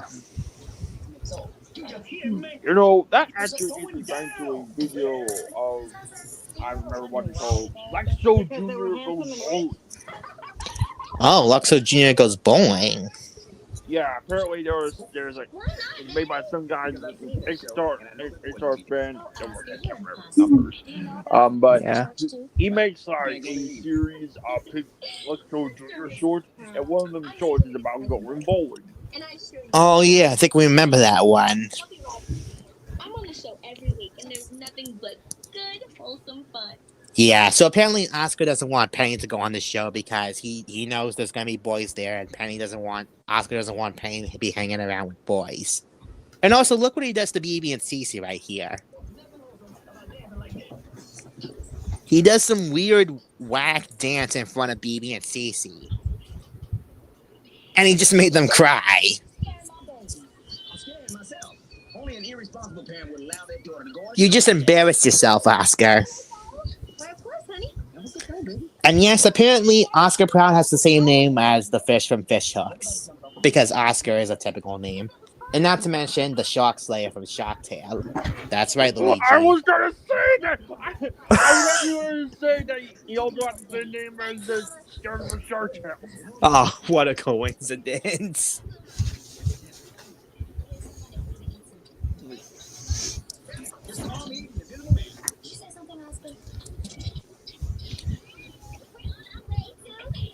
So now, Penny, La Cienega, Zoe, and Dejanay are going to... Bruh, what? Oh, I don't think so. I gotta pick up my real girls. Y'all gotta work. Be there by 5. Bruh, are you serious? You're just gonna let your cousin and her friends walk all the way to Hip Hop Helicopter? What kind of driver are you, Bethany? Boo! Boo, Oscar, boo! Yeah. Okay. So now Sugar Mom is going to show us her turkey bowl, which is getting 3 strikes in a row. And this is kind of interesting. Let's see how she does it. Life lesson. Whenever you're driving your kids somewhere, don't leave them out in the streets all by themselves.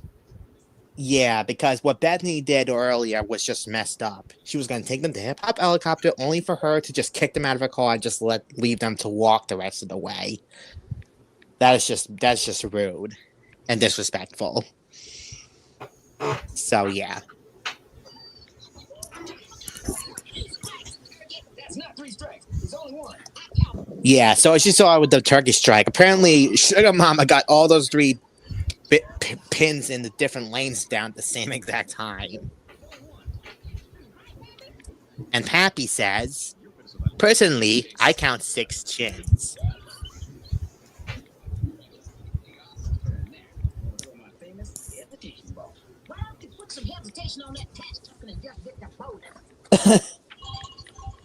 Well, let's see how Oscar does it. What the heck? Oscar has the ability to freeze time like that? That's something.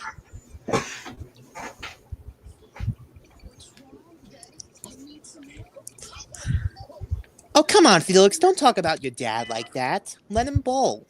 Don't listen to him, Pappy. Do the best you can do. Dang! He's got the muscle. Oscar, age has nothing to do with it. We need to respect our elders. Exactly, Sunset. We gotta respect our elders.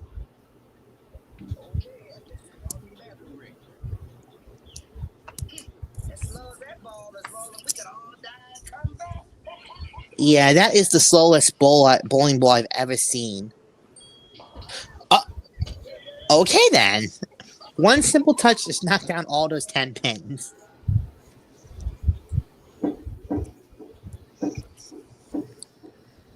Alright, now it's time for Hip Hop Helicopter. Featuring special guest star, Big Boy. And yes, that's actually his name. His name is Big Boy.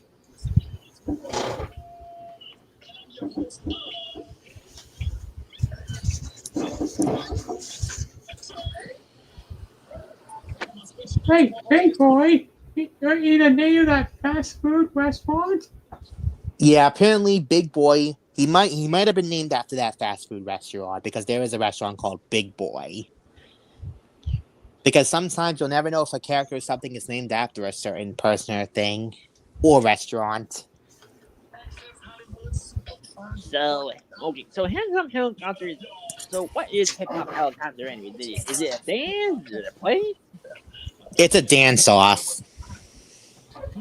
Oh, it's a dance off. Oh, I thought Hip Hop Helicopter is basically we're just getting on a helicopter and listening to hip hop music all day.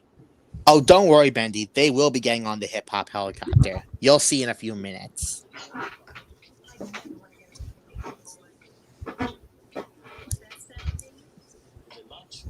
No, it's not time for lunch. It's time for Hip Hop Helicopter.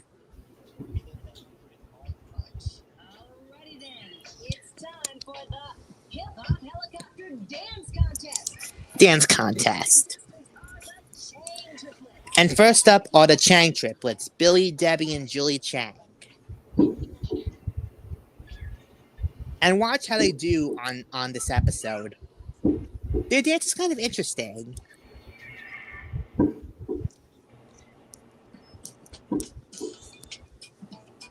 So they're doing some nice Chinese type dance, and it's kind of interesting.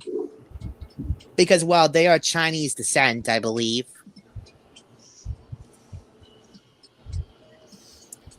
And the crowd actually liked it.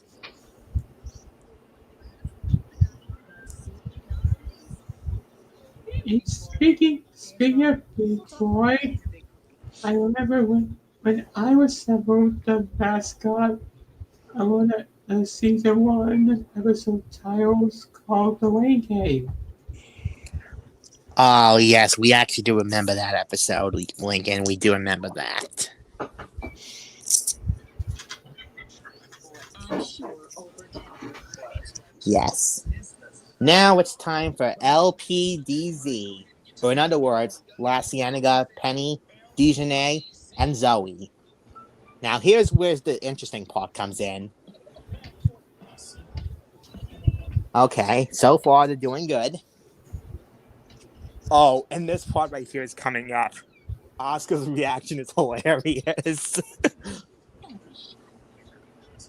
Wait for it. Penny and her friends are wearing some different outfits that offended Oscar. Wait. Yep, there they are. And here comes Oscar's reaction.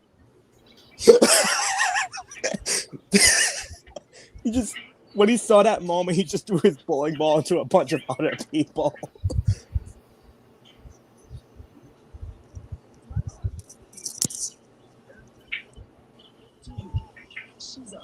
And apparently that guy right there said that Penny is a hottie because of the outfits she and her friends are wearing. So apparently that's a little something right there.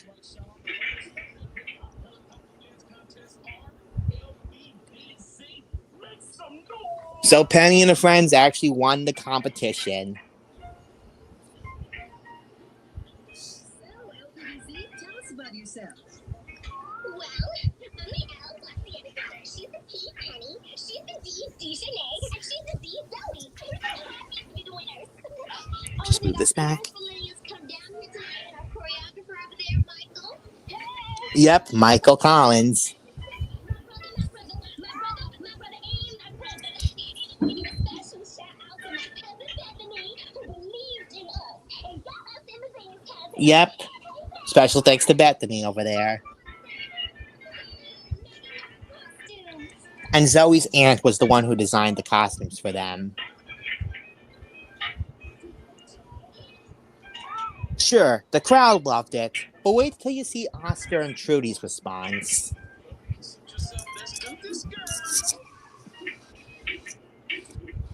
And yep, now they're in the helicopter.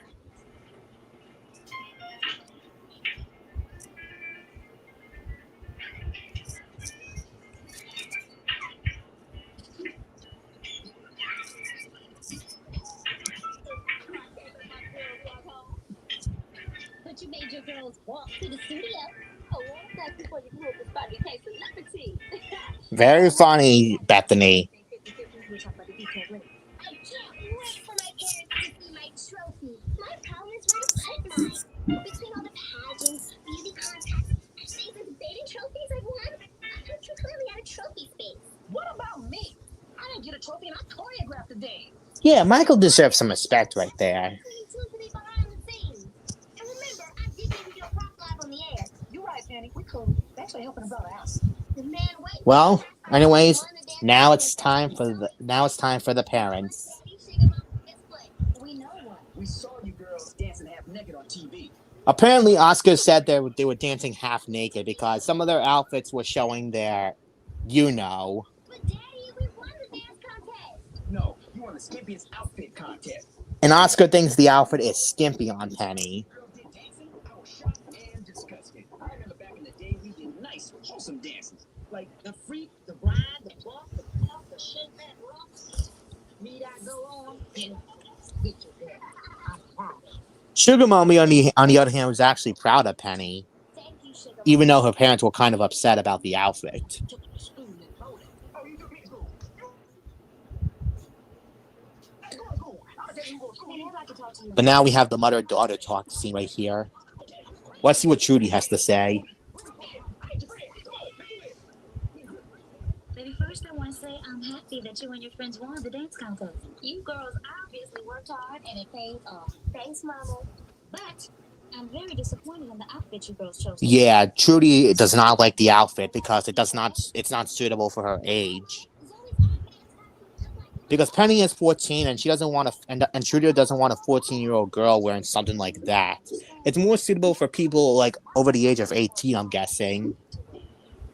Yeah, probably. Teenager for as long as you can. But Mama, I'm not a baby. I know you're not a baby.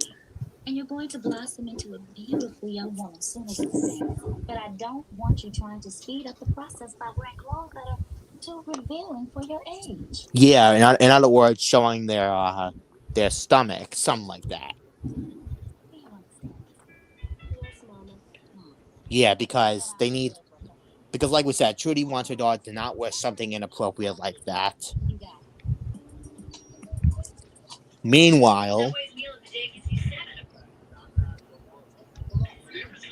and apparently Penny's other friends are getting the attention.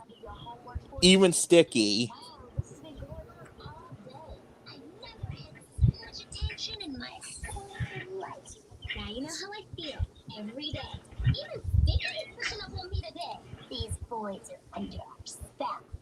Yeah. And I like it.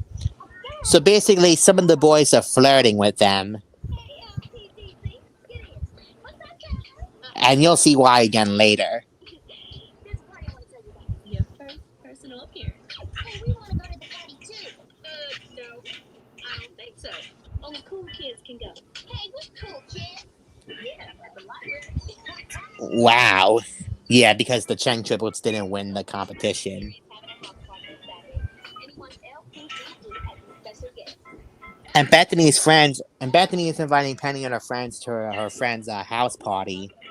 And they want them to wear the same outfits they wore on Hip Hop Helicopter. Whoa. Good. So high schoolers don't want to hang out with middle schoolers? So yes. Wait. Yes, they have to wear the same outfits they wore on Hip Hop Helicopter. Including Penny, even though she made her promise to her mom that she wouldn't wear it again.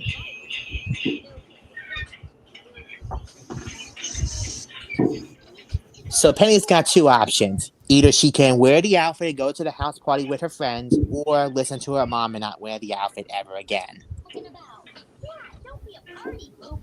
But I promise, party's on Saturday. That's the day the big bowling rematch. We'll be home alone. That's perfect. So they're Wear your outfits under your regular clothes. Then when we get to the party, oh, yeah. All they have to do is just wear their regular attires underneath their Hip Hop Helicopter outfits.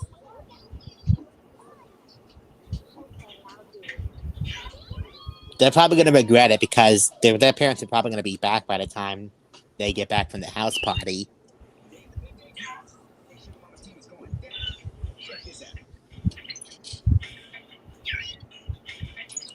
Okay, that's interesting. A bowling ball turned into a weight thing. All this beating your mama madness will be over. That's where you're wrong. This is not about beating my mom. Just admit it, Oscar. You are very competitive with her. Yeah, Oscar. Besides, it's just a game. Because in the words of number 2 from Kids Next Door, it's just a game. Just a game. Just a game. Just a game. Yep.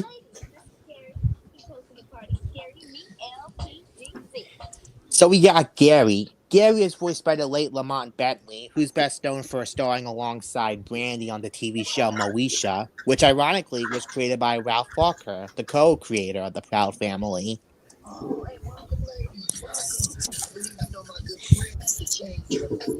Wait, how did the Chang triplets get there? It's a long story, Fiery.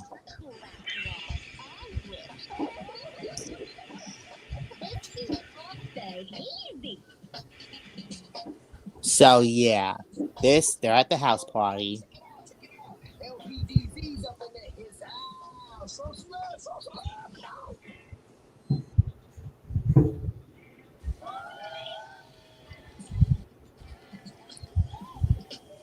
Well, I'm glad to see they're getting the attention they deserve.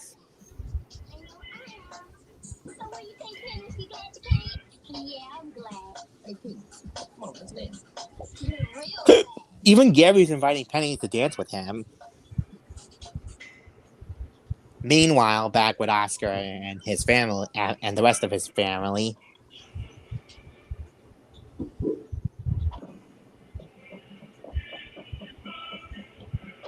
Oh, Pappy threw a gutter ball. You are some better teamwork. And you know this. and math possible. Yeah, you two will be good sports. Yeah, you're right. Yeah, Losers. Pizza. that's a good idea. They're not losers, Felix. Besides, like we said earlier, it's just a game.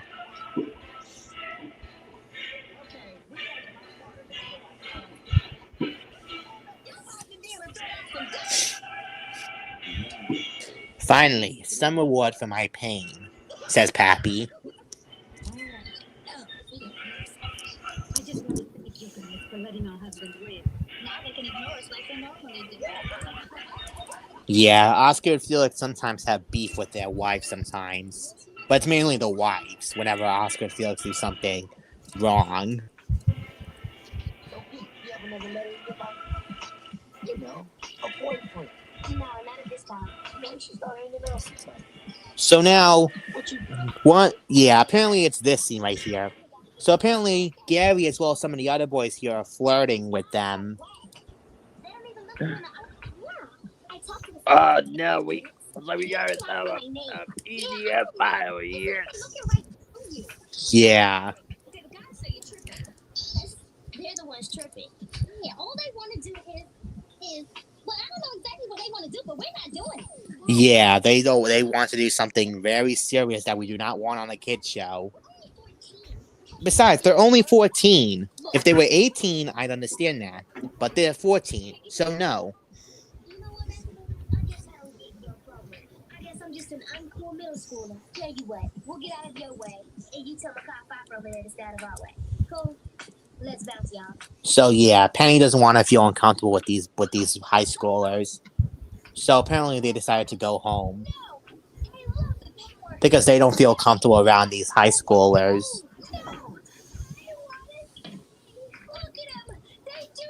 But I kind of feel bad for Zoe. She did get someone's attention for her. Maybe. Uh, No one's here. Got away with it. besides, winning's not everything. Exactly, Red. You guys see what I see? It's what we don't see. We left our clothes in Bethany's car. They left their clothes in Bethany's car. For toast. Not yet. My parents aren't home. You were saying, Penny? So yeah, apparently off screen they got grounded. Well, I'm grounded. Me too. Me three. Ditto. Learn my lesson. I don't care about the power. I'm not ever wearing that outfit again. So yeah, Penny's learned a life valuable lesson here. My daddy put mine in a paper shredder. I don't hear you. So apparently Penny, DeJournette, and La Cienaga's parents destroyed their outfits they wore on Hip Hop Helicopter. Zoe, on the other hand, is actually wearing it because she's wearing it underneath her regular outfit. So Zoe's lucky on that one. Well, that explains it. Mm-hmm. And that concludes the Proud Family. Only one more show to watch, and that is none other than Kim Possible. Oh, hold on. No, that's what I call. Is discipline. Yeah, it is indeed discipline, Cat. Because earlier, I find that scene disciplined because those boys were taking their flirting with Penny a little too seriously. And that's why Penny and her friends left early. So, yeah.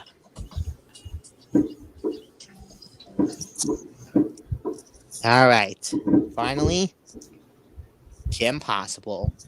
And this is another episode that takes place during the summer. And this is actually the second episode of the series overall. This is called Sink or Swim. And I know Kim Possible is another character who has appeared on the season of Ohio, and that is the episode Donald's Pizza. Oh, yeah. I think we remember seeing that.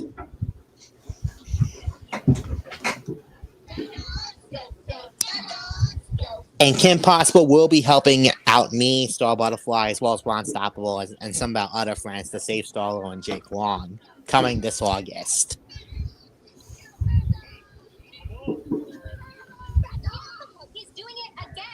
So as you see here, Kim and her friends are going to a summer camp. However, Ron doesn't like the summer camp they're going to, and you'll see why later throughout this episode. You know, pace yourself. Beat the man don't came to play. No. Ron, you already opened ice cream girls. Okay, can you just try to I remember hearing on the DZ of a high episode, Chick-fil-A, and why he hates Sonic, me, and all his other friends so much. Oh yeah, that we remember. Excuse me. Except when you're telling me what to do.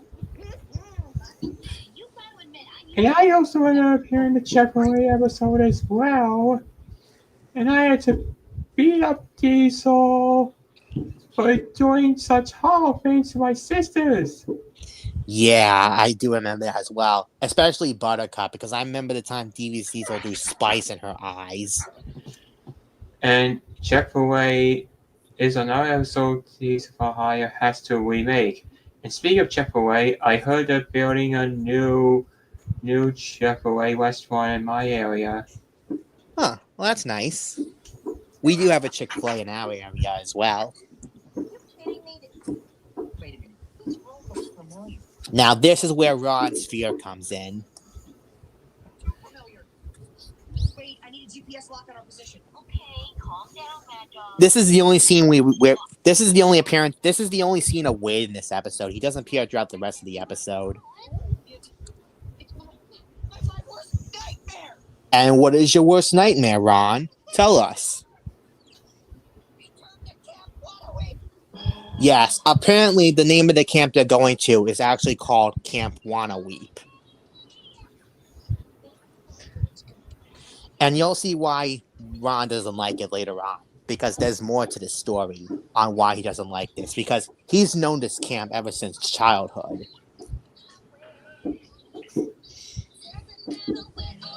And if you're probably wondering, is there a villain in this episode? Yes, there is. You'll see who it is later on.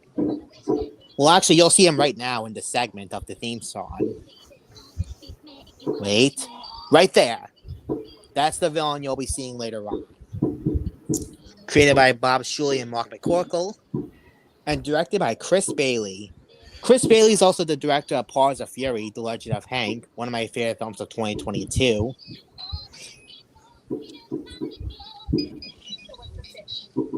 Alright, Disney's Kim Possible. Drive fast, Mr. Barkin. Drive like my life depends on it. What are you yelling about? I think Ron wants to go home, Mr. Barkin. Yeah, Ron. Sorry, but there's no turning back, so. Yeah, and the point was made because ironically they just hit a bump with spikes on it, so now they got flat tires. Stand up if you're hurt. I'm hurting. There they are, Camp Wannaweep. It's like something out of Friday the 13th. Yeah. We got 2 flats. You know, there actually is one episode of my from the show I'm from where me and Millie actually went into a camp because see there was a guy actually there's we have another dude that takes place wants to kill someone that takes place in the camp, so that's why me and Millie were at the camp, and I was pretending to be a female while Millie Millie pretends to be a male. I see, Moxie. Anyways, so apparently while the girls try to call for help, unfortunately they got some bad news. There's no service here. That's weird. Well, the communicator isn't working either. Of course, we're in the woods because there's no service in the woods. Good. Where's the phone? Okay, so now this is one of the several flashbacks in this episode for Ron. Flashback number 1, the telephone call. Mom, hey, it's me again. Yeah, I know I just called 3 minutes ago, but I just wanted to ask one more time. Can you please get me out of here? And I feel bad for him right there. Mr. Barkin, I am not. What did you say? Lead the way. Yeah. So Mr. Balkan allows Ron to lead the way during camp, so Ron's gonna give Kim and her friends more story to his childhood. Oh, I will. But you need to understand this. I am not the host. What? Normal. Listen up, people. Camp Waterweep is a dangerous and wicked place, and among us, only I, Ron Stoppable, know And that's how to survive. And that cheerleader right there, that's one of my favorite of the cheerleaders. That's Tara, and she is indeed voiced by Tara Strong. So it's interesting to see a character named after her voice actress, literally voiced by her voice actress. Don't believe me. See that? Poison oak. How do I know? All right, flashback number 2, Poison Oak. In other words, it's Poison Ivy. This is a place of evil. Stay close and stay alive. So that's cabin 13, with Ron's little thing he slept in. Out of order. Even the telephone's out of order as well.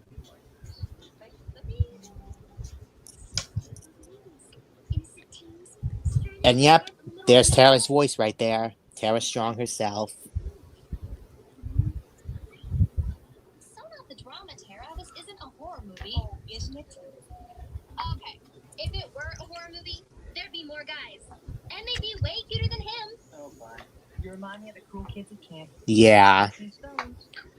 So this is like something out of a horror movie. Sticks and stones. A little bit. Oh, it's just a squirrel. Just a squirrel. Really? Now you're probably wondering why Ron said really like that. Look at his flashback he has. These squirrels have rabies. Their eyes are red and they're acting savage. And red eyes also is a sign of trouble, because we all know, everyone knows when it has red eyes, it might be either a monster or probably something gonna come at it. Let's make the best of it. Exactly. Yes, right. Follow me. Well, one thing that we need to do is to have to be prepared. Yes. Yeah, wait. Your freaky friend is acting. Yeah, that's why I He's got not my freaky. I got my fucking gun Well, with me just in case but if it's not his fault. It's a bad shows up. Yeah. He's right. What if this place is cursed? Tara, please. But what Ron says is actually true because you'll see that villain later on. What is it? What is it, Ron? We've established that the squirrels mean us no harm. What's that supposed to mean? Let's just enjoy the campfire and relax. But Kim, that's not a squirrel. What do you mean that's not a squirrel? Oh, it's the swamp creature. Yes. But he has a backstory later on, fan club president. He does? Yeah. You shared a cabin with a tick-infested sheep. Yeah, that's right. This place holds a lot of memories. Some bad, some. No, not all bad. So yeah. I'm gonna go get some more firewood. Yeah. Ooh, KP, Camp Waterweep rule number 1. Use the buddy signal. You can't go out alone in the woods.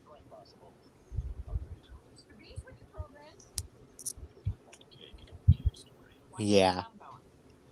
We have another important life lesson, folks. Do not go out in the woods in the middle of the night. It's very scary. And dangerous. Yup. Like that. There's the swamp creature. Oh, really? Yeah, sure. I mean, the woods are, you know. At least Tara likes it. Well, Because she's talking to Ron about it. Yes. Justin, why is the lake green? Because it's full of toxic waste. Toxic waste? Are you serious? Or is it trash? You'll see, Fiery. Oh, I hated that lake. oh, another story.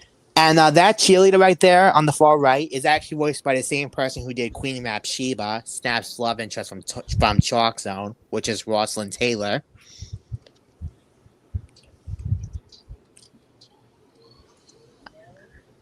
Wait, not going into that water. All right, everybody jump in the lake.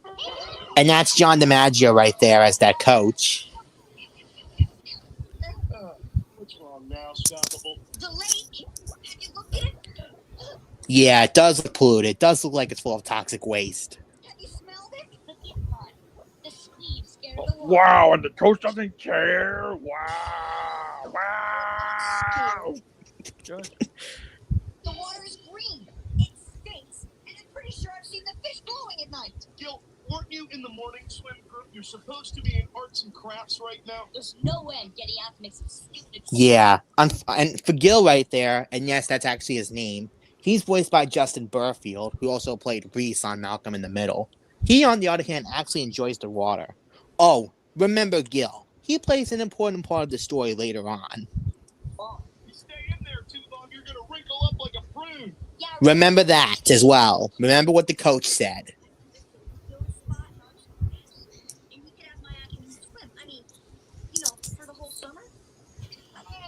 So apparently the coach is allowing Ron to switch places with Gil. Gil takes a swim in that toxic-laced pond,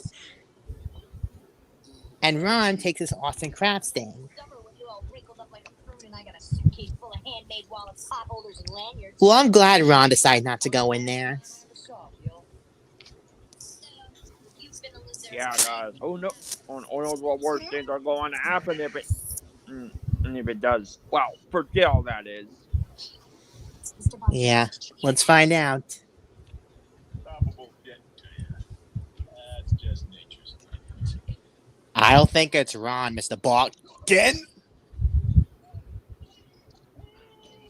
The swamp creature's got him.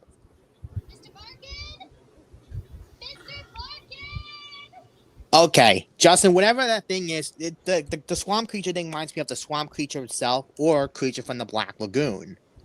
Oh, yeah, Creature from the Black Lagoon. I remember that movie. Oh! Those were bookstore. Oh, yeah, because there was Teacher from the Black Lagoon, the music teacher from the Black Lagoon, the librarian from the Black Lagoon, gym teacher, etc. Yeah. Well, okay. If we're going to be doing with really swap my shit, might as well go in and get my gun. Why the hell not? Monster going down like a... never mind. That's not a human footprint. What's still going down? Hey, I'm getting a little freaked out here. There's only one place to go. Cabin 13. Cabin 13. This is where Ron slept during his camp years. Flashback number 5. Hey, I just noticed. Why in the flashlight is wearing something related to David Crockett? Yeah, that's actually true. Let me play that again real quick. Yeah, because he's wearing that little animal hat thing. That's what David Crockett wore. And to any of you who don't know who David Crockett is, you need to go back to history school because he is a folk figure.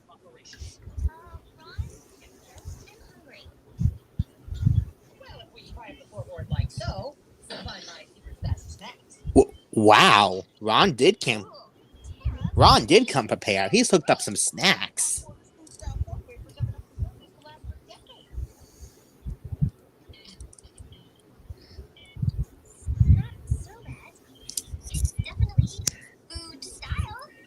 At least Tara likes it.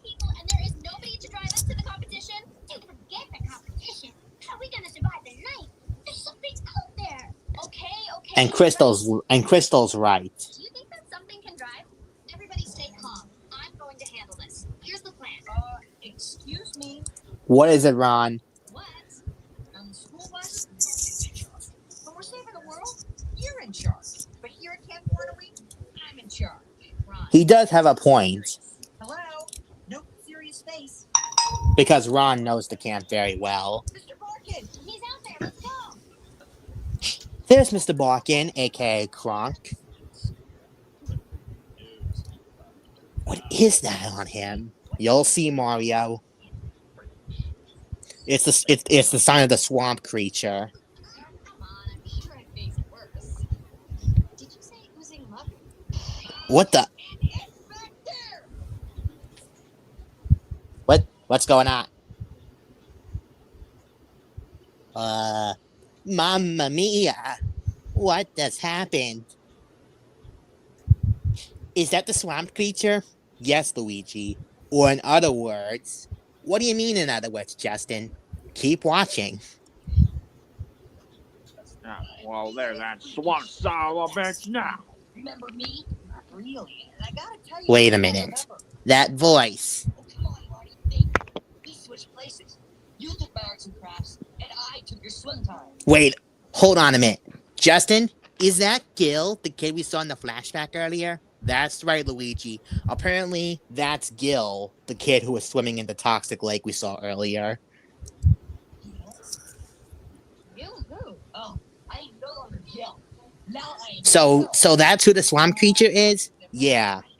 Because he was swimming in that toxic lake for so long, he mutated into a swamp creature thing. Step away from Miss Possible, Ronnie. What do you know her? Oh, I know all about your life, Squeak. It's been going great, hasn't it? Oh my. Got some complaints, but who doesn't? Is one of your complaints that you're a stinking mutant? All right, son, let's take a time out here before things get out of hand. Dang! Can't you see him catch up with my old camp buddy? So, Ron, did you ever hear why they shut down the camp? No. It turns out, oh, you're gonna love this. What? The lake had been polluted by runoff from the science camp. I thought that was the band camp. That's not band camp, Ron. No, that's band camp. Oh. I thought that was clown camp. No, Clown camp? that's clown camp. What? Wow, there's a lot of camps here. Yeah, I love those clowns. Okay, point is, the lake was toxic. See, I thought that lake was funky, and I'm glad I never went in. You, on the other hand, you practically lived in that water. While Yeah. wallets in the ruled the lanyards. Look, we know plenty of scientists. Maybe someone can cure you. Science made me like this. Are you serious? Kim's trying to help you out and you actually like what you are, Gil? Equipment stolen from telecommunications camp? Lucky guess. So you were behind the blowout on the bus and everything. Why? All part of my plan. The revenge against Ron Unstoppable. Part of me is terrified. And yet part of So me he is wants terrified. revenge on Ron Stoppable. This muck will turn you into a mutant. Just like me. And apparently, the stuff that Cam and the other cheerleaders and Mr. Walker are stuck to, apparently it's going to turn them into mutants as well. Well, you left that part out. What? There is no way they're going to let a squad of mutant cheerleaders in the competition. So it's No competition. so it's up to Ron Stoppable to save them all. Don't you get it? It was all a trap. And guess what, Ronnie? You're next. Mamma mia. Mamma mia is right, Mario.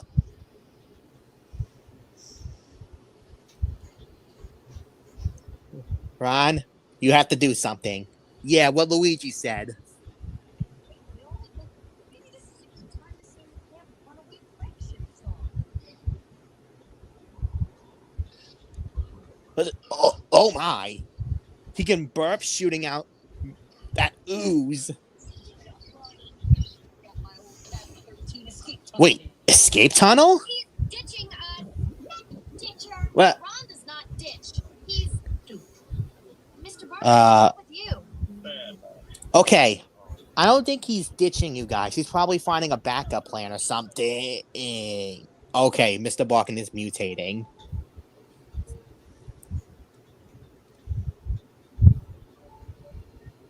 So apparently this Cabin 13 escape tunnel led Ron to the Art and Crafts Center.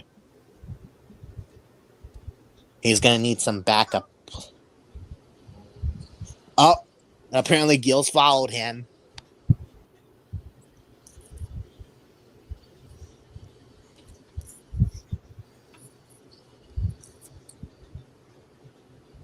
Come on, Ron, get out of there.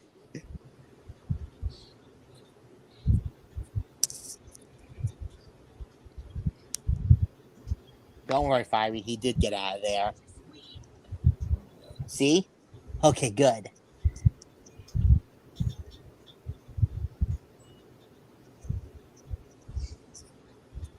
But luckily, unbeknownst to him, Gil actually can smell him, and he's got his scent. Around the tree. So they're building a boat, a motorboat that is. But how is this going to catch Gil? You'll see, Fiery. I've seen this episode before. Just keep watching. Oh, excuse me. Okay. If you say so, Justin. So, he ditched you. He did not ditch us, okay? He obviously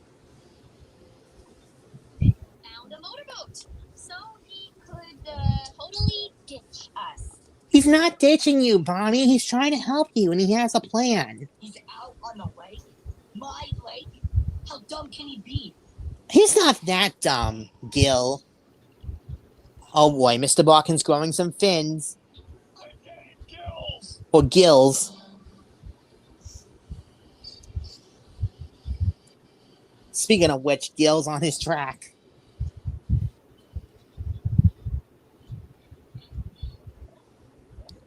Come on, Ron. He's catching up.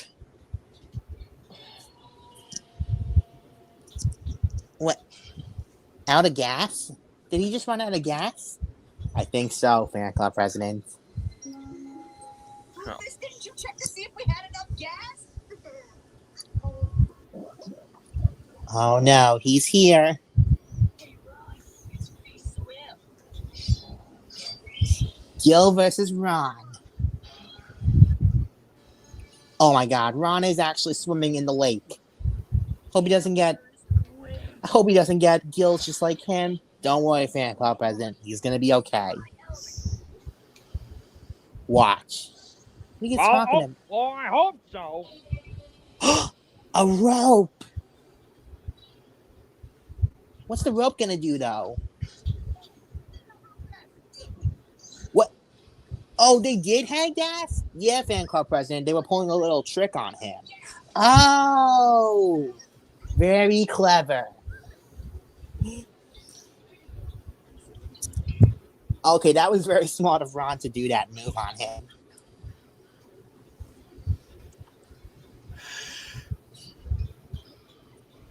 Ooh.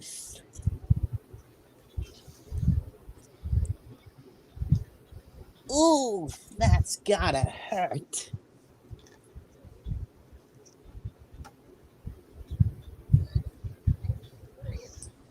Wow. Ron actually did it. That's why I like Ron Stoppable, Boo. He's the best character in the show along with Rufus. I see, Justin. Furry man might beat her webbing as we speak. Ron, you're still asleep. He always will be. Dr. Lurkin specializes in genetic mutations. So you think you reverse Gil's mutation? Well, I specialize in genetically altered rutabagas, so Yeah, and Dr. Lurkin over here is actually voiced by Corey Burton, who also does the voice of Ludwig von Drake from Mickey Mouse, as well as various characters on Hi, Puffy, and Yumi, including Nikolai. should be quite a challenge. I will not let you dead. Don't worry, I'll fix it up. Get normal soon, Gil. Hey.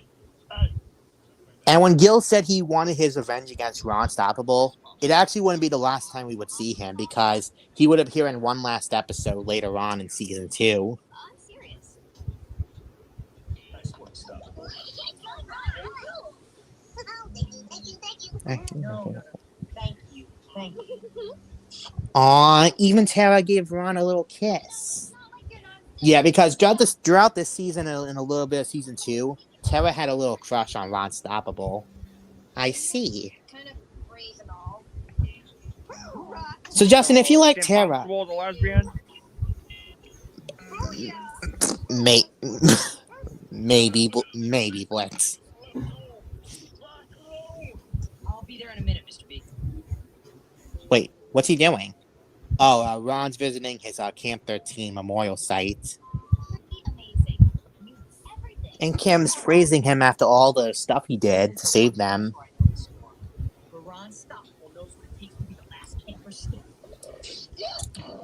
You okay, Ron? You were resourceful. You were brave. That doesn't have anything to do with this place. It's you. You think so? Yeah. So on our next mission, I call the shots?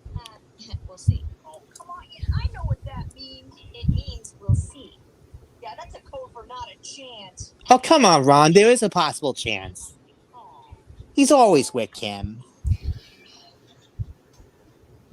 And thus, we made it. That concludes Kim Possible.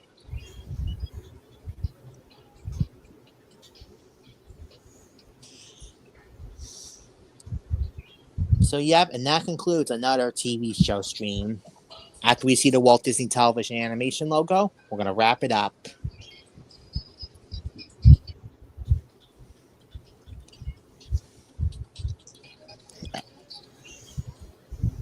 Yep, Walt Disney Television. And that concludes Kim Possible. And we managed to watch all the shows just in time. So, that's going to be it for tonight's TV show stream, everyone. So, everyone, we all want to thank you for tuning in to another episode of us watching 6 or 7 TV show streams.